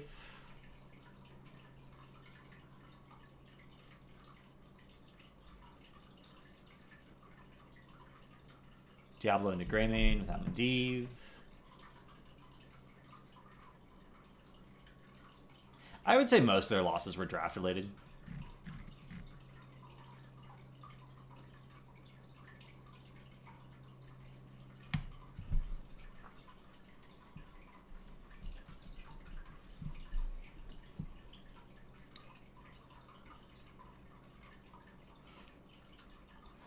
Most of Vig's losses were definitely draft related. There were some synergy issues, some shot calling issues, some clarity issues, but that was because of the switch to having Bakery be the primary shot caller. I imagine that we're going to have some advances in their team over the next week. They just need a little bit more practice. You said in response to the Reddit thread that Zarya should be shielding frontliners, not backliners, in order for teams to take advantage of her. She should be drafted in the DPS slot. She should be drafted in either the Bruiser or the Flex slot. She should not be drafted in the range slot. You still need a real ranged hero to be behind Zarya. Zarya is either a Bruiser or a Flex. In certain compositions, she can be the quote-unquote tank. But those are full push comps. Like full push comps. What matches am I looking forward to this weekend? I actually don't.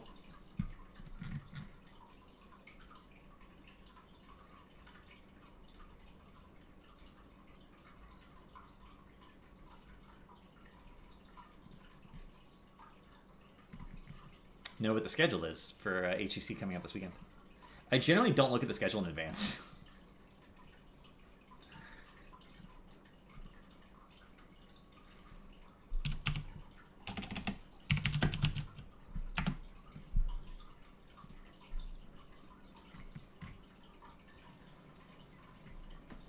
Not looking forward to any of those.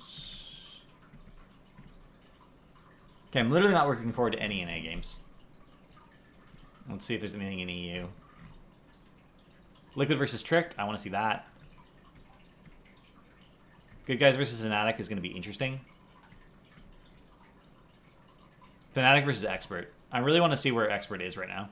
And I think playing against Fnatic is going to be a really good way of demonstrating that. For Korea...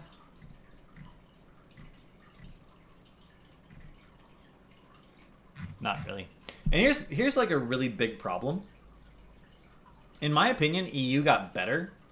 The average level of talent in the EU HGC went up with the change. In NA, it went down.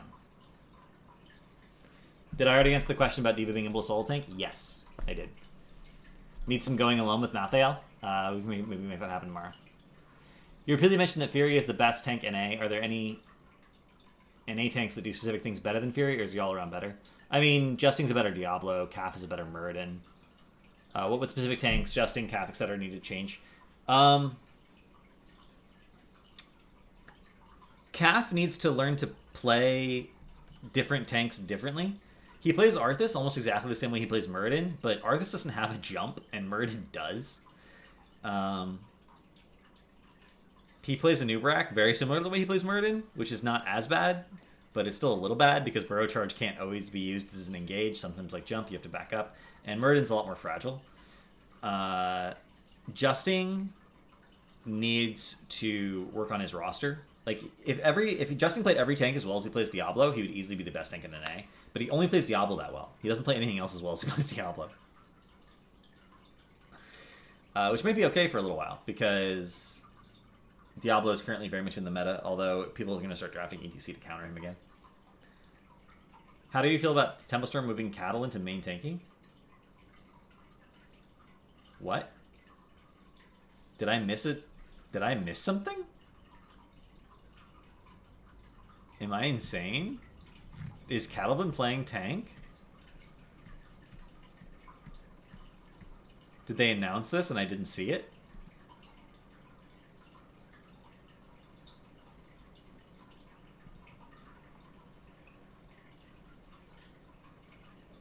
He's playing Stitches.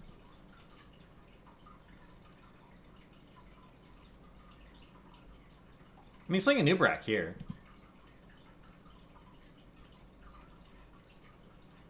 I guess he is kind of playing...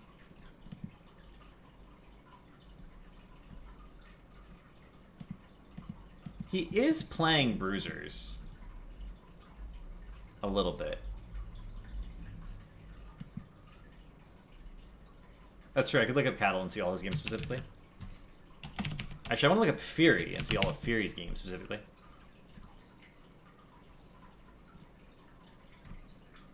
So he's playing Arthas Dahaka, Anub, Arthas Dahaka, Chen. Interesting. I guess they are sort of switching over to certain bruisers.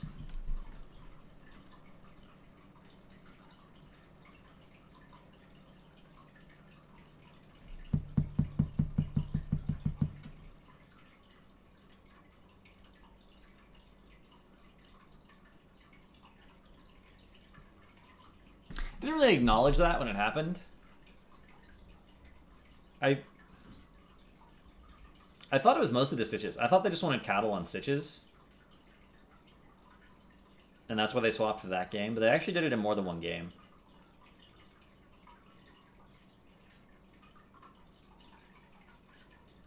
And sometimes he's playing the tank and sometimes he's not. That could be a hero pool thing or a skill thing. There was a time back in the day when for some games C9, even when they would draft Leoric as the bruiser, as the off tank, they would still put Calf. They would put Calf on Leoric because Leoric was so much better at Leoric than everyone else on the team, and someone else would take over main tanking for those games. They could be that situation where for some reason they really think Fury is genuinely better on Dahaka, and they're just trying to optimize comfort and quality of play.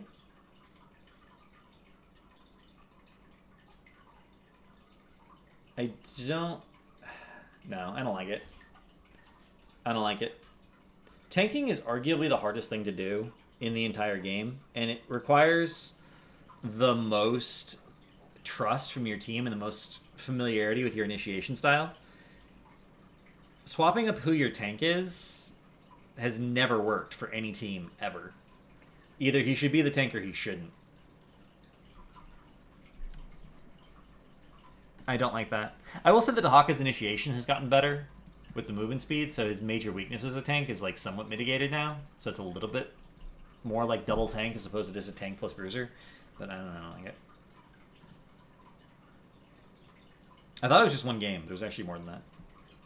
Goes to show how often I pay attention to the names on the plates. Usually I look at the draft and like the heroes, and I don't look at who's playing them because I already know who's on the teams, but I guess I gotta pay more attention to that sometimes. Yeah, I don't like that at all.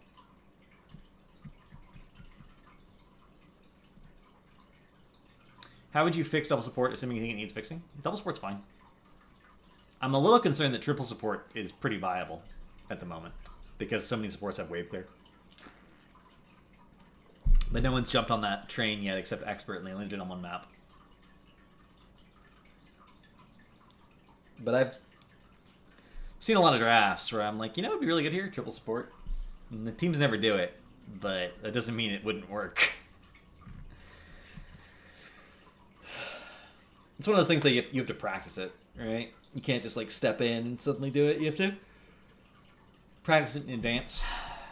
And there's only so much scrim time, so there's only so many strategies that teams have prepared as a general rule.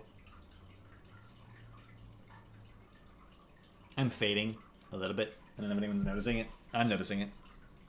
Time for a couple more questions.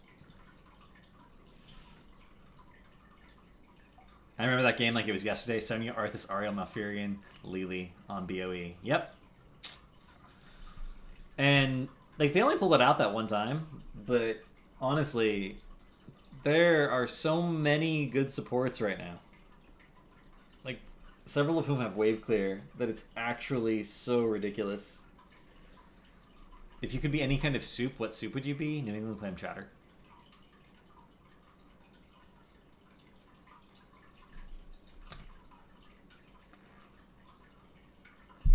Hey, Kala's watching. Hey, Kala. Hey, Kala, how do you feel about not always having your tank player on tank? And do you have any insight as to exactly why Tempo Storm is doing that? I like that the answer to the soup question came so quickly and naturally. Noodle clam chowder, it's like, it's delicious. It has a little bit of hidden spice. It's creamy and inviting, but it has a lot of diversity in terms of ingredients, textures, and flavors.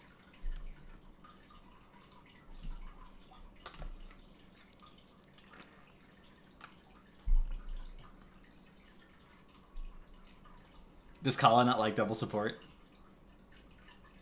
Double support is honestly, like, so ridiculously viable. And I did it because of major issues we have with our initiator and our melee flex. That's fair. That's fair. A tank's job is to initiate, so Cattle probably has better judgment, honestly. Cattle's the mind on Tempo Storm, in my mind, at least. Cattle is, like, the best, most thoughtful player on Tempo Storm, so it makes sense to have him on tank and initiating. And it is a little bit easier. Yeah, except it is a little bit easier to shock call from the warrior position when it comes to initiating fights. So if you feel like initiating fights is the weakest part of your team synergy, then you put your shock caller on tank. Makes sense. One of the reasons that I think Dignitas switched to Bakery shock calling over JPL was because their initiation was really good. But sometimes their macro would slip, and having your support shock call macro is generally a little bit easier. We'll have to see if that works out for them. Missy Mo. Kala, thank you for the follow. I appreciate it. So there you go, guys. Even if I don't necessarily know the answer offhand, I can go ask, and people will drop by. Help me out. That's actually really interesting. I think that's fair.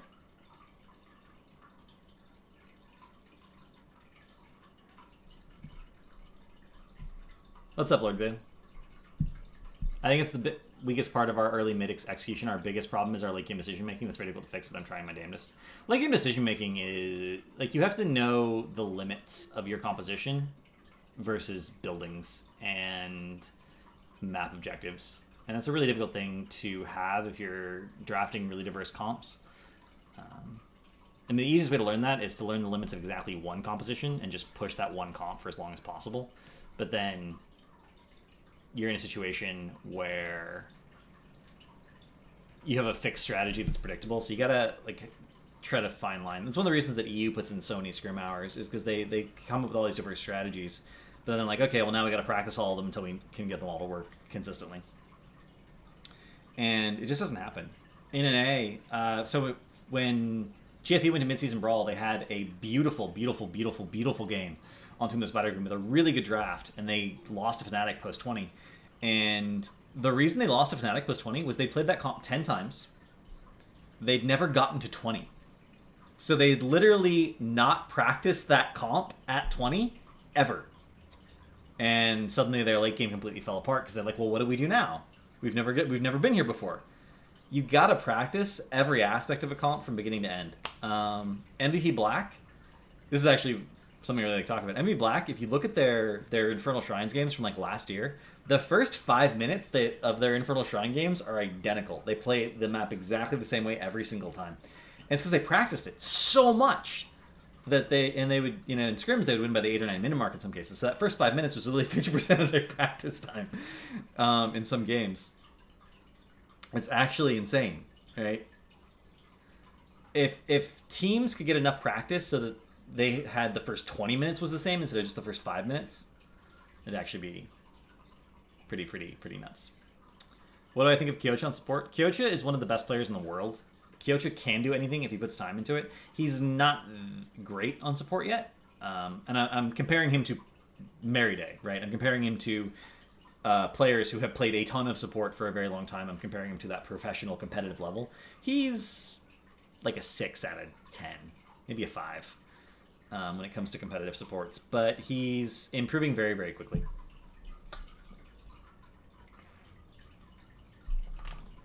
And he'll get there.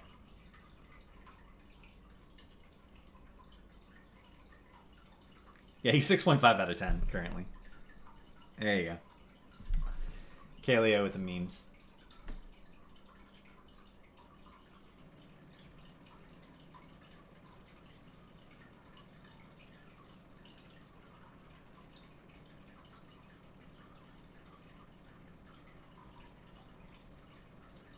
GFE still has not picked up a coach, for the record. So I don't know when they're going to make their final decision on who they're going with for their coach, but GFE is still considering adding a coach to their team officially. I have applied, and I have been interviewed, and I'm on the short list for the second round of consideration. I think it's okay for me to say that. Did you think that the Zealots game on Sky Temple vs Fnatic had draft issues, or was purely misplaced?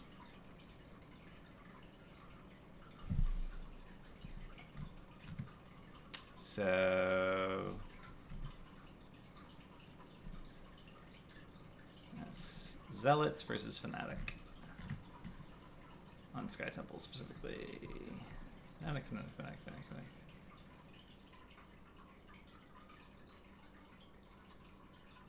I don't think you mean Sky Temple, because Fnatic versus Zealots was Shrines, Battlefield, Tomb.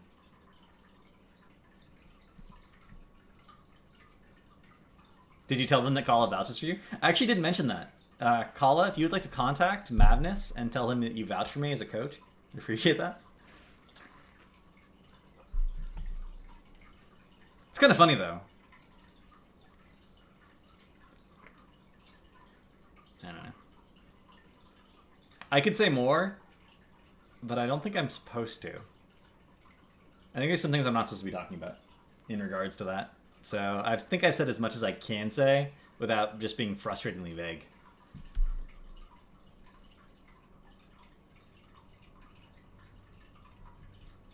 Well, yeah, I mean, coaches make teams better. It gives you another perspective. It gives you a way of dealing with interplayer conflicts. It gives you someone to manage. It gives you better analysis. And at that point, your team gets better. And if your team gets... You can only be as good as the people you play against. So if a team is better, then every team playing against them is also better. How many teams currently have coaches? Tempo Storm has a coach. Aventic has a coach in the form of Kenma. I think that's it. I don't think any other NA teams currently have coaches. Crone, thank you for the host. Appreciate it. 85 viewers. Welcome, everyone, to the HGC post show. We're just talking about some of the HGC games, talking about the competitive scene in general. Isn't Huge coaching somewhere? Huge was the coach for GFE, but he hasn't really been actively coaching them since dorms. Liquid just picked up Zeus, and T has Huge. Oh, no, yeah, Huge is coaching No Tomorrow now. Kyle is correct. But less than half, basically. Less than half of the NA teams have a coach.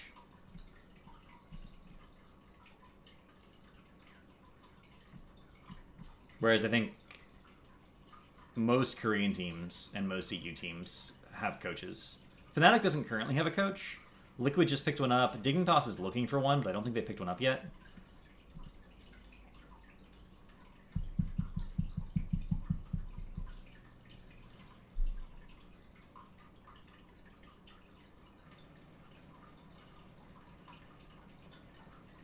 I don't know. The value of a coach... So here's my thing. I think a lot of teams don't understand the value of a coach because they didn't grow up playing sports. This is gonna sound a little bit stereotypical and mean, but a lot of the people who compete in Heroes of the Storm professionally, Zealots versus Expert on Sky Temple. All right, so we have a Zealots versus Expert. Katalo, thank you for the follow. Where is Zealots versus Expert? There we go. Sky Temple. So if you grew up playing sports, basketball, baseball, football, soccer, whatever, you always had a coach.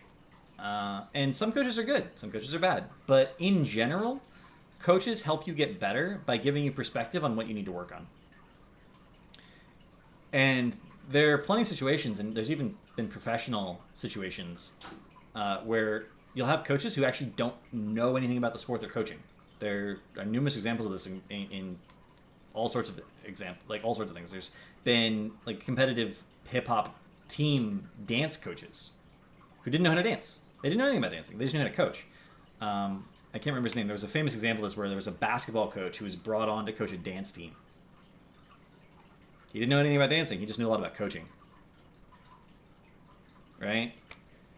A lot of the people who play Heroes of the Storm and other video games competitively didn't go out and play sports as kids. They stayed inside and played video games. So they don't really understand what exactly does a coach brings to a team to help them improve. And therefore, like, do we really need a coach? What is a coach going to teach me? And their thought process is, in order for the coach to teach me something about the game that I don't already know, they have to be better at the game than I am. And if they're better at the game than I am, then why don't we just recruit them as a player? Why are we hiring them as a coach? So the things that a coach gives to a team of any kind are an arbiter, someone who can be the point of contention when players have interpersonal conflicts. They can help resolve those. We talk about a lot on the stream today, actually, about how important team synergy is and how important getting along is. Well, having someone who can be there and make sure everyone's getting along and, be someone who can arbitrate conflicts is a really, really big deal.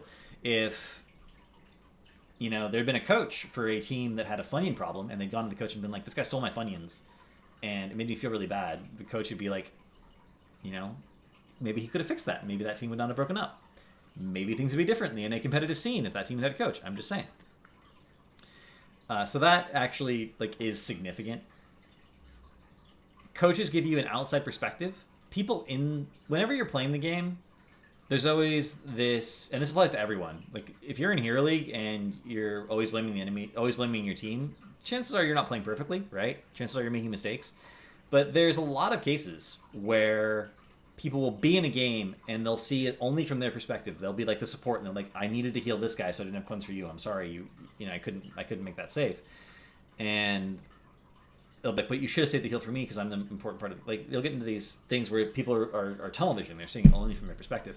Coaches are like, no, you got to see, this, and this. And they'll tell you if your tunnel visioning is causing problems. They'll be like, your focus here, when you need to be focusing here, was really, really bad. Right? So coaches give you another perspective. They give you an outside perspective. And they can help you be like, this is where you need to be. This is where you are. This is how you can get from where you are to where you need to be.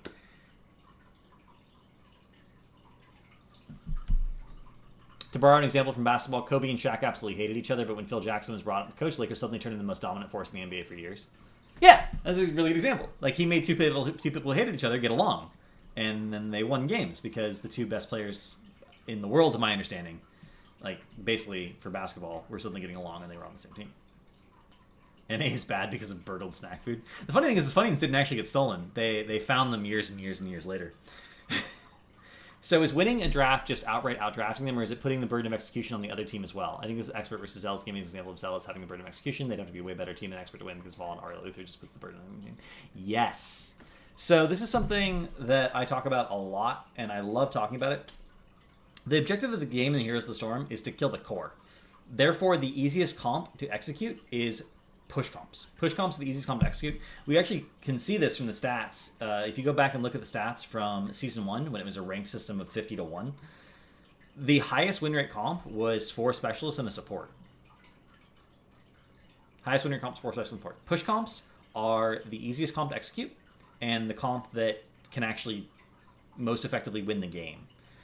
Every time you add something more complicated than just pushing, you're increasing the burden of execution. So if you add a tank, then suddenly the tank has to be initiating, and everyone has to follow up on the initiation for the tank and focus fire the same target. That's harder than pushing. If you have only one support, and they have really long cooldowns on their heals, like old Uther, the burden of execution was really, really hard because you had to make sure you didn't take damage, and if you did take damage, you played around Uther's cooldown on your heals. So once he'd healed you, unless you could trade and get a kill immediately, you actually had to start backing up.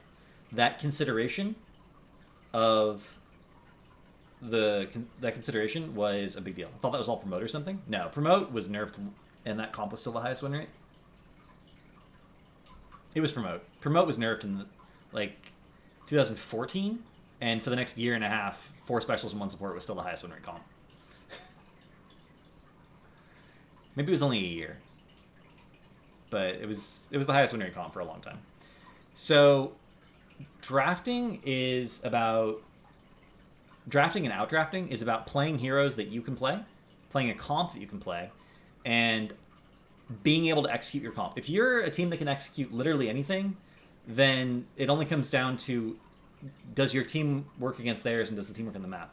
But if you can't execute everything, and you're up against a team that's better mechanically than you are, it comes down a lot to, can we execute our comp at a level that can beat their execution of their comp, even though their execution is better, but their comp is harder to play? Right? So in this case, Zealots has to kill Vala with Genji. That's the only chance they have of winning this game. They don't have any macro. They don't have any sort of... They're up against an Abathur who is a macro hero. They're up against double support. They have to have Genji kill Vala.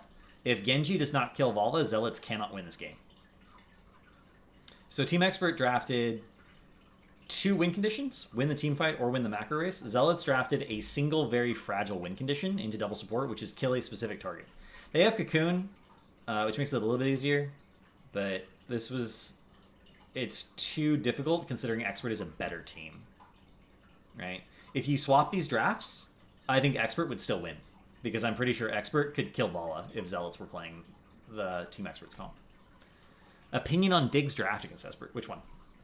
We've actually gone over several of these already, but I'm happy to go over them again, especially since we have a ton of new viewers all of a sudden.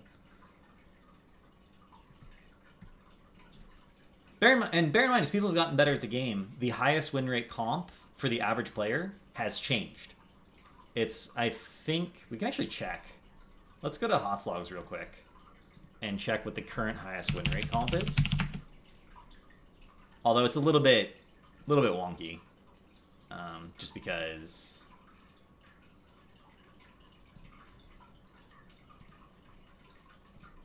So it's Bruiser, Healer, Burst Damage, Siege.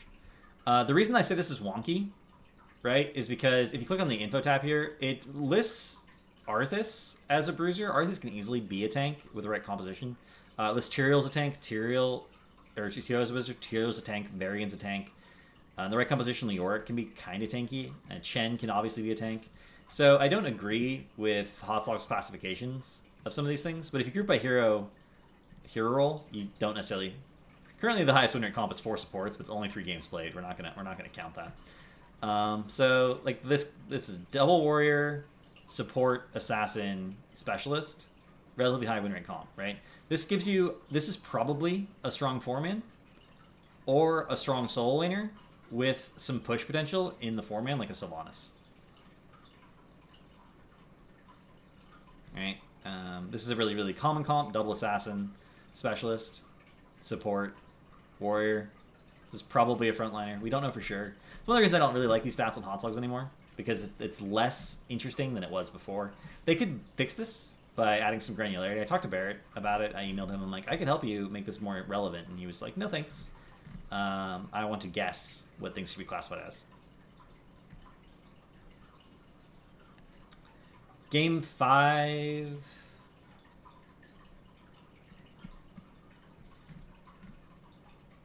Dig versus Expert. All right.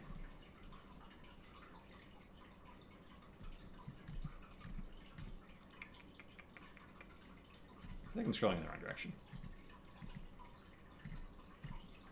There we go. Game 5. Do you think conforming to these archetypal drafts transcends meta, or do you think you need to take these stats with a grain of salt and focus more on the meta rather than what's proven historically? I don't. That's a really good question. Of course, Kala's asking it, so stands to reason. I don't like the idea of a meta. I'm going to be honest. I think that a meta is basically just, here's what we understand as a community about the game at this point.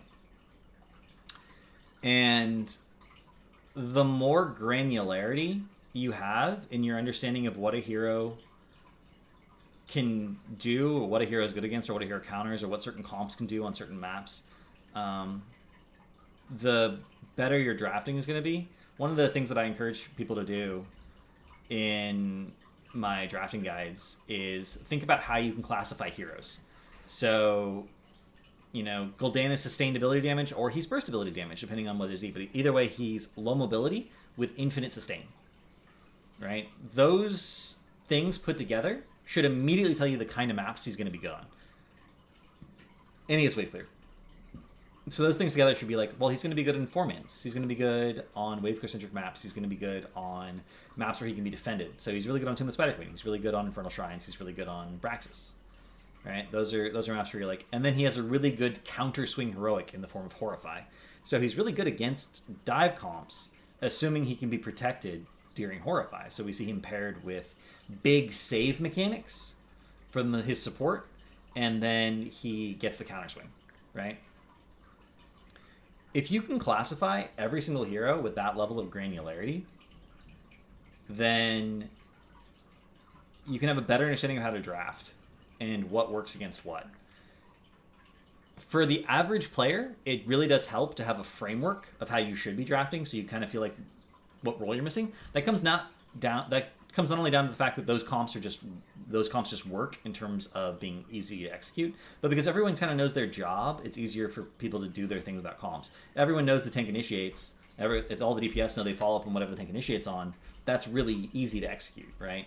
If everyone kind of knows that bruisers sort of help the tank zone or threaten out of position heroes who overextend, that kind of helps pay attention to why is my bruiser on the left, on the tribute, always looking for the potential flank so you can deny any sort of surprise while the tank zones the front, right? But in competitive, where you have comms, you can start to do some really, really wonky things in terms of positioning, as long as everyone has an idea of what the plan is. And we've seen that. We've seen, push comps with Zarya Vikings. We've seen triple warrior with Tyrande, as long as all the warriors have their own sustain. We saw that out of Tricked in HGC Phase 1 on 3 maps, actually, but then the Dahaka got banned, and the Dahaka, it turns out, was a critical part of that competition, so they ended up losing Game 5 against... It was either Fnatic or Liquid. So you need to take SAS with a grain of salt, because you need to understand why the stats exist the way they do, and actually understand the drafts and the game. But if you find a stat you can't explain, then you need to push through and try and analyze why that exists the way it does. That will increase your understanding of the game. That was actually a much longer answer to that question than I thought it would be, but hopefully that answered your question, Gala, at least in my opinion. If you need any clarification, let me know. Not counting Uther, who do you think is the best support? And first, Ariel. No question. It's Uther, Ariel. You're talking about healers, it's just Uther, Ariel, and then everyone else is a tier below. But Uther's a little bit better, because Uther has Guardian of Ancient Kings, and he doesn't have any specific draft requirements. You don't need a battery with Uther, right? Ariel has at least a specific draft requirement, even if it's a relatively easy requirement to meet at this point. Because you have, 4 or 5, maybe even 6 viable battery heroes. So some cursory research says that archetypical is acceptable, but archetypal would be considered more correct. Thank you, Boo. Appreciate that. So the question about this draft was just thoughts, opinions on this draft. This is Braxis Holdout. Stitches is such a good counter to Ariel Vala, as long as you can hit the hooks. Vala's going to stand still at some point, right? I really like Medivh on Braxis. If you've secured your early game, I really like Medivh on Braxis because of the rotational potential. It gives you a way to play the entire map. An Expert has actually... I was talking to Bad Benny about this. Expert doesn't like the 1-4 idea on Braxis. They feel like you should be playing the entire map all the time. And so for them, Medivh is a really high priority on Braxis when they feel the comp's acceptable, because they can rotate so much more efficiently between lanes. And once you're in like the mid game, if you've gone even, the ability to rotate efficiently and get nice advantages is a pretty big deal. So I like Expert's draft quite a bit, and I think that any time you let ADRD have Medivh, regardless of map, you're going to be in a little bit of trouble. Is Medivh considered a global on any maps like Braxis or Tomb? He can rotate between lanes on Tomb. There's certain maps where you can take the range on Portal at 13, and it's actually insane. But I don't know if it's worth it to give up the 1 second Portal.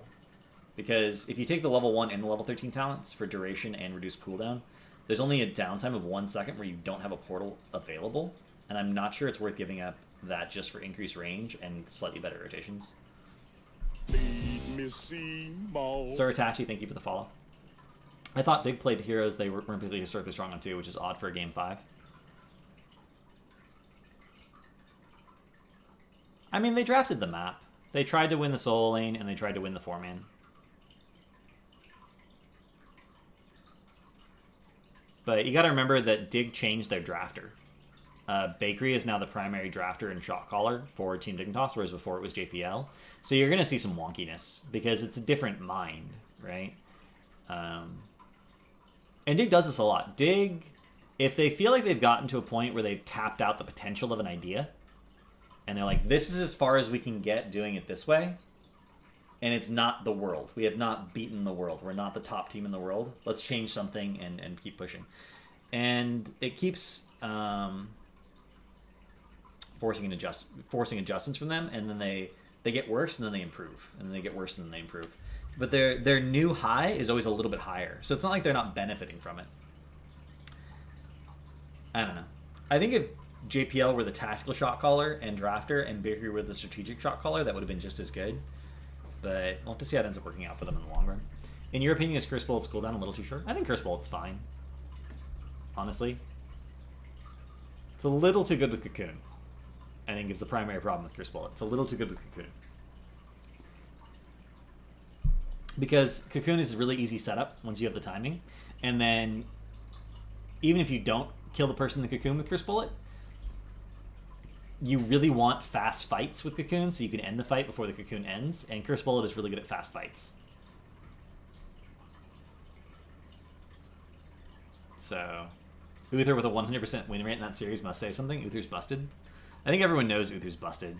The nerf he's gotten may be enough, but they weren't playing on that patch yet. Right? This is still, I think this is still the 50% or the 75% Guardian of Ancient Kings, as opposed to the 50% Guardian of Ancient Kings.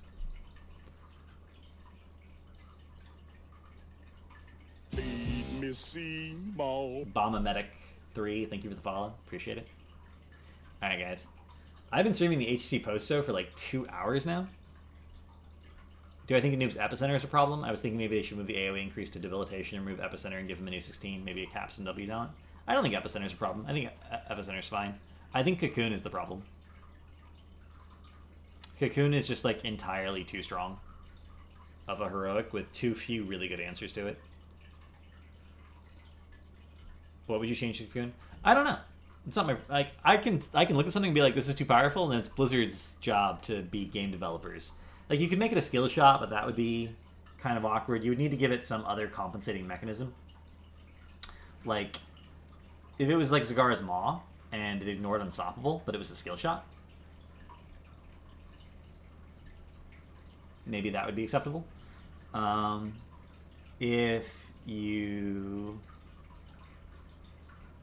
change the 10-second reset, maybe that would be okay, because it would offer more counterplay, and you could threaten to waste the cooldown. If it was damage done and not ticks of damage to break out of it, that would be a little bit better. Right? There's all these changes you could make that would be reasonably effective. Reasonably effective. Okay. Last minute questions. Anyone? HGC this weekend? For those of you who are new to the stream, I do the HGC post show every Tuesday. I post a Reddit thread for questions that I go over at the beginning of the stream on Fridays, and it's up all weekend, so you guys can post questions to it whenever you want to. On Wednesdays, which is tomorrow, I do a show called Going Alone, which is all about the solo lane. I go over solo lane matchups from professional games. And that's all the shows currently. Monday, I'm going to do recasts of some of the Korean games, but which Korean games I cast is suggested by you guys, the stream, every single week over the Nexus Schoolhouse Discord. And I'm working on a show that should be debuting on Thursdays, but it's not ready yet.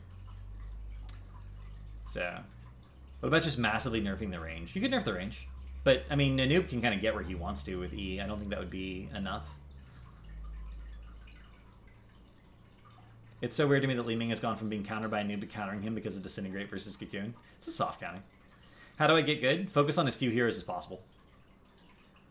The easiest answer to how do you get good at this game is practice specific things and practice as few of them as possible. So take your best hero. If you have problems with like positioning, take your best hero and practice just positioning, and then switch to a different hero.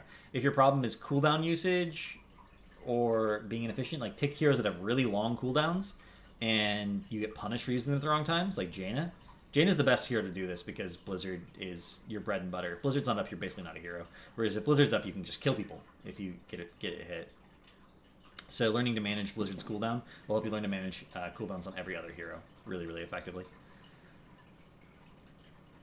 Yeah, being good at the game is really about focusing down on figuring out what your problem is, like what errors exist in your playstyle, and focusing on just those problems and slowly trying to improve them. And the easiest way to do that is to play as few heroes as possible so that you're eliminating the variables that can go into your errors. There's a reason that 25% of the Grandmaster ladder every single season is one-trick ponies. If you go look at their match history, like in Korea, there's a guy who gets through a master every season. He has an 80% win rate on Bala and like a 20% win rate on every other hero that he plays. But more than half his games are on Bala, so it's fine.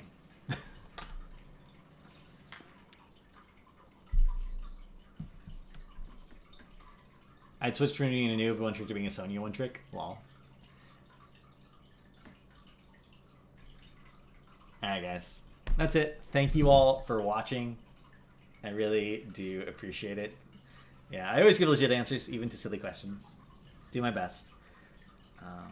I'll be back tomorrow with Going Alone. We have some fun solo lane matchups. There was a request for Malthael solo laning matchups, so we'll probably be going over some Mouth solo lane matchups tomorrow. And in the meanwhile, remember this is a stream where we never lose. We always win, or we learn something. Learning is always a win. Have a good night, everyone. Or day, or whatever time zone it is for you. I know I have a lot of EU viewers, and it's actually night for them, but it's day for me.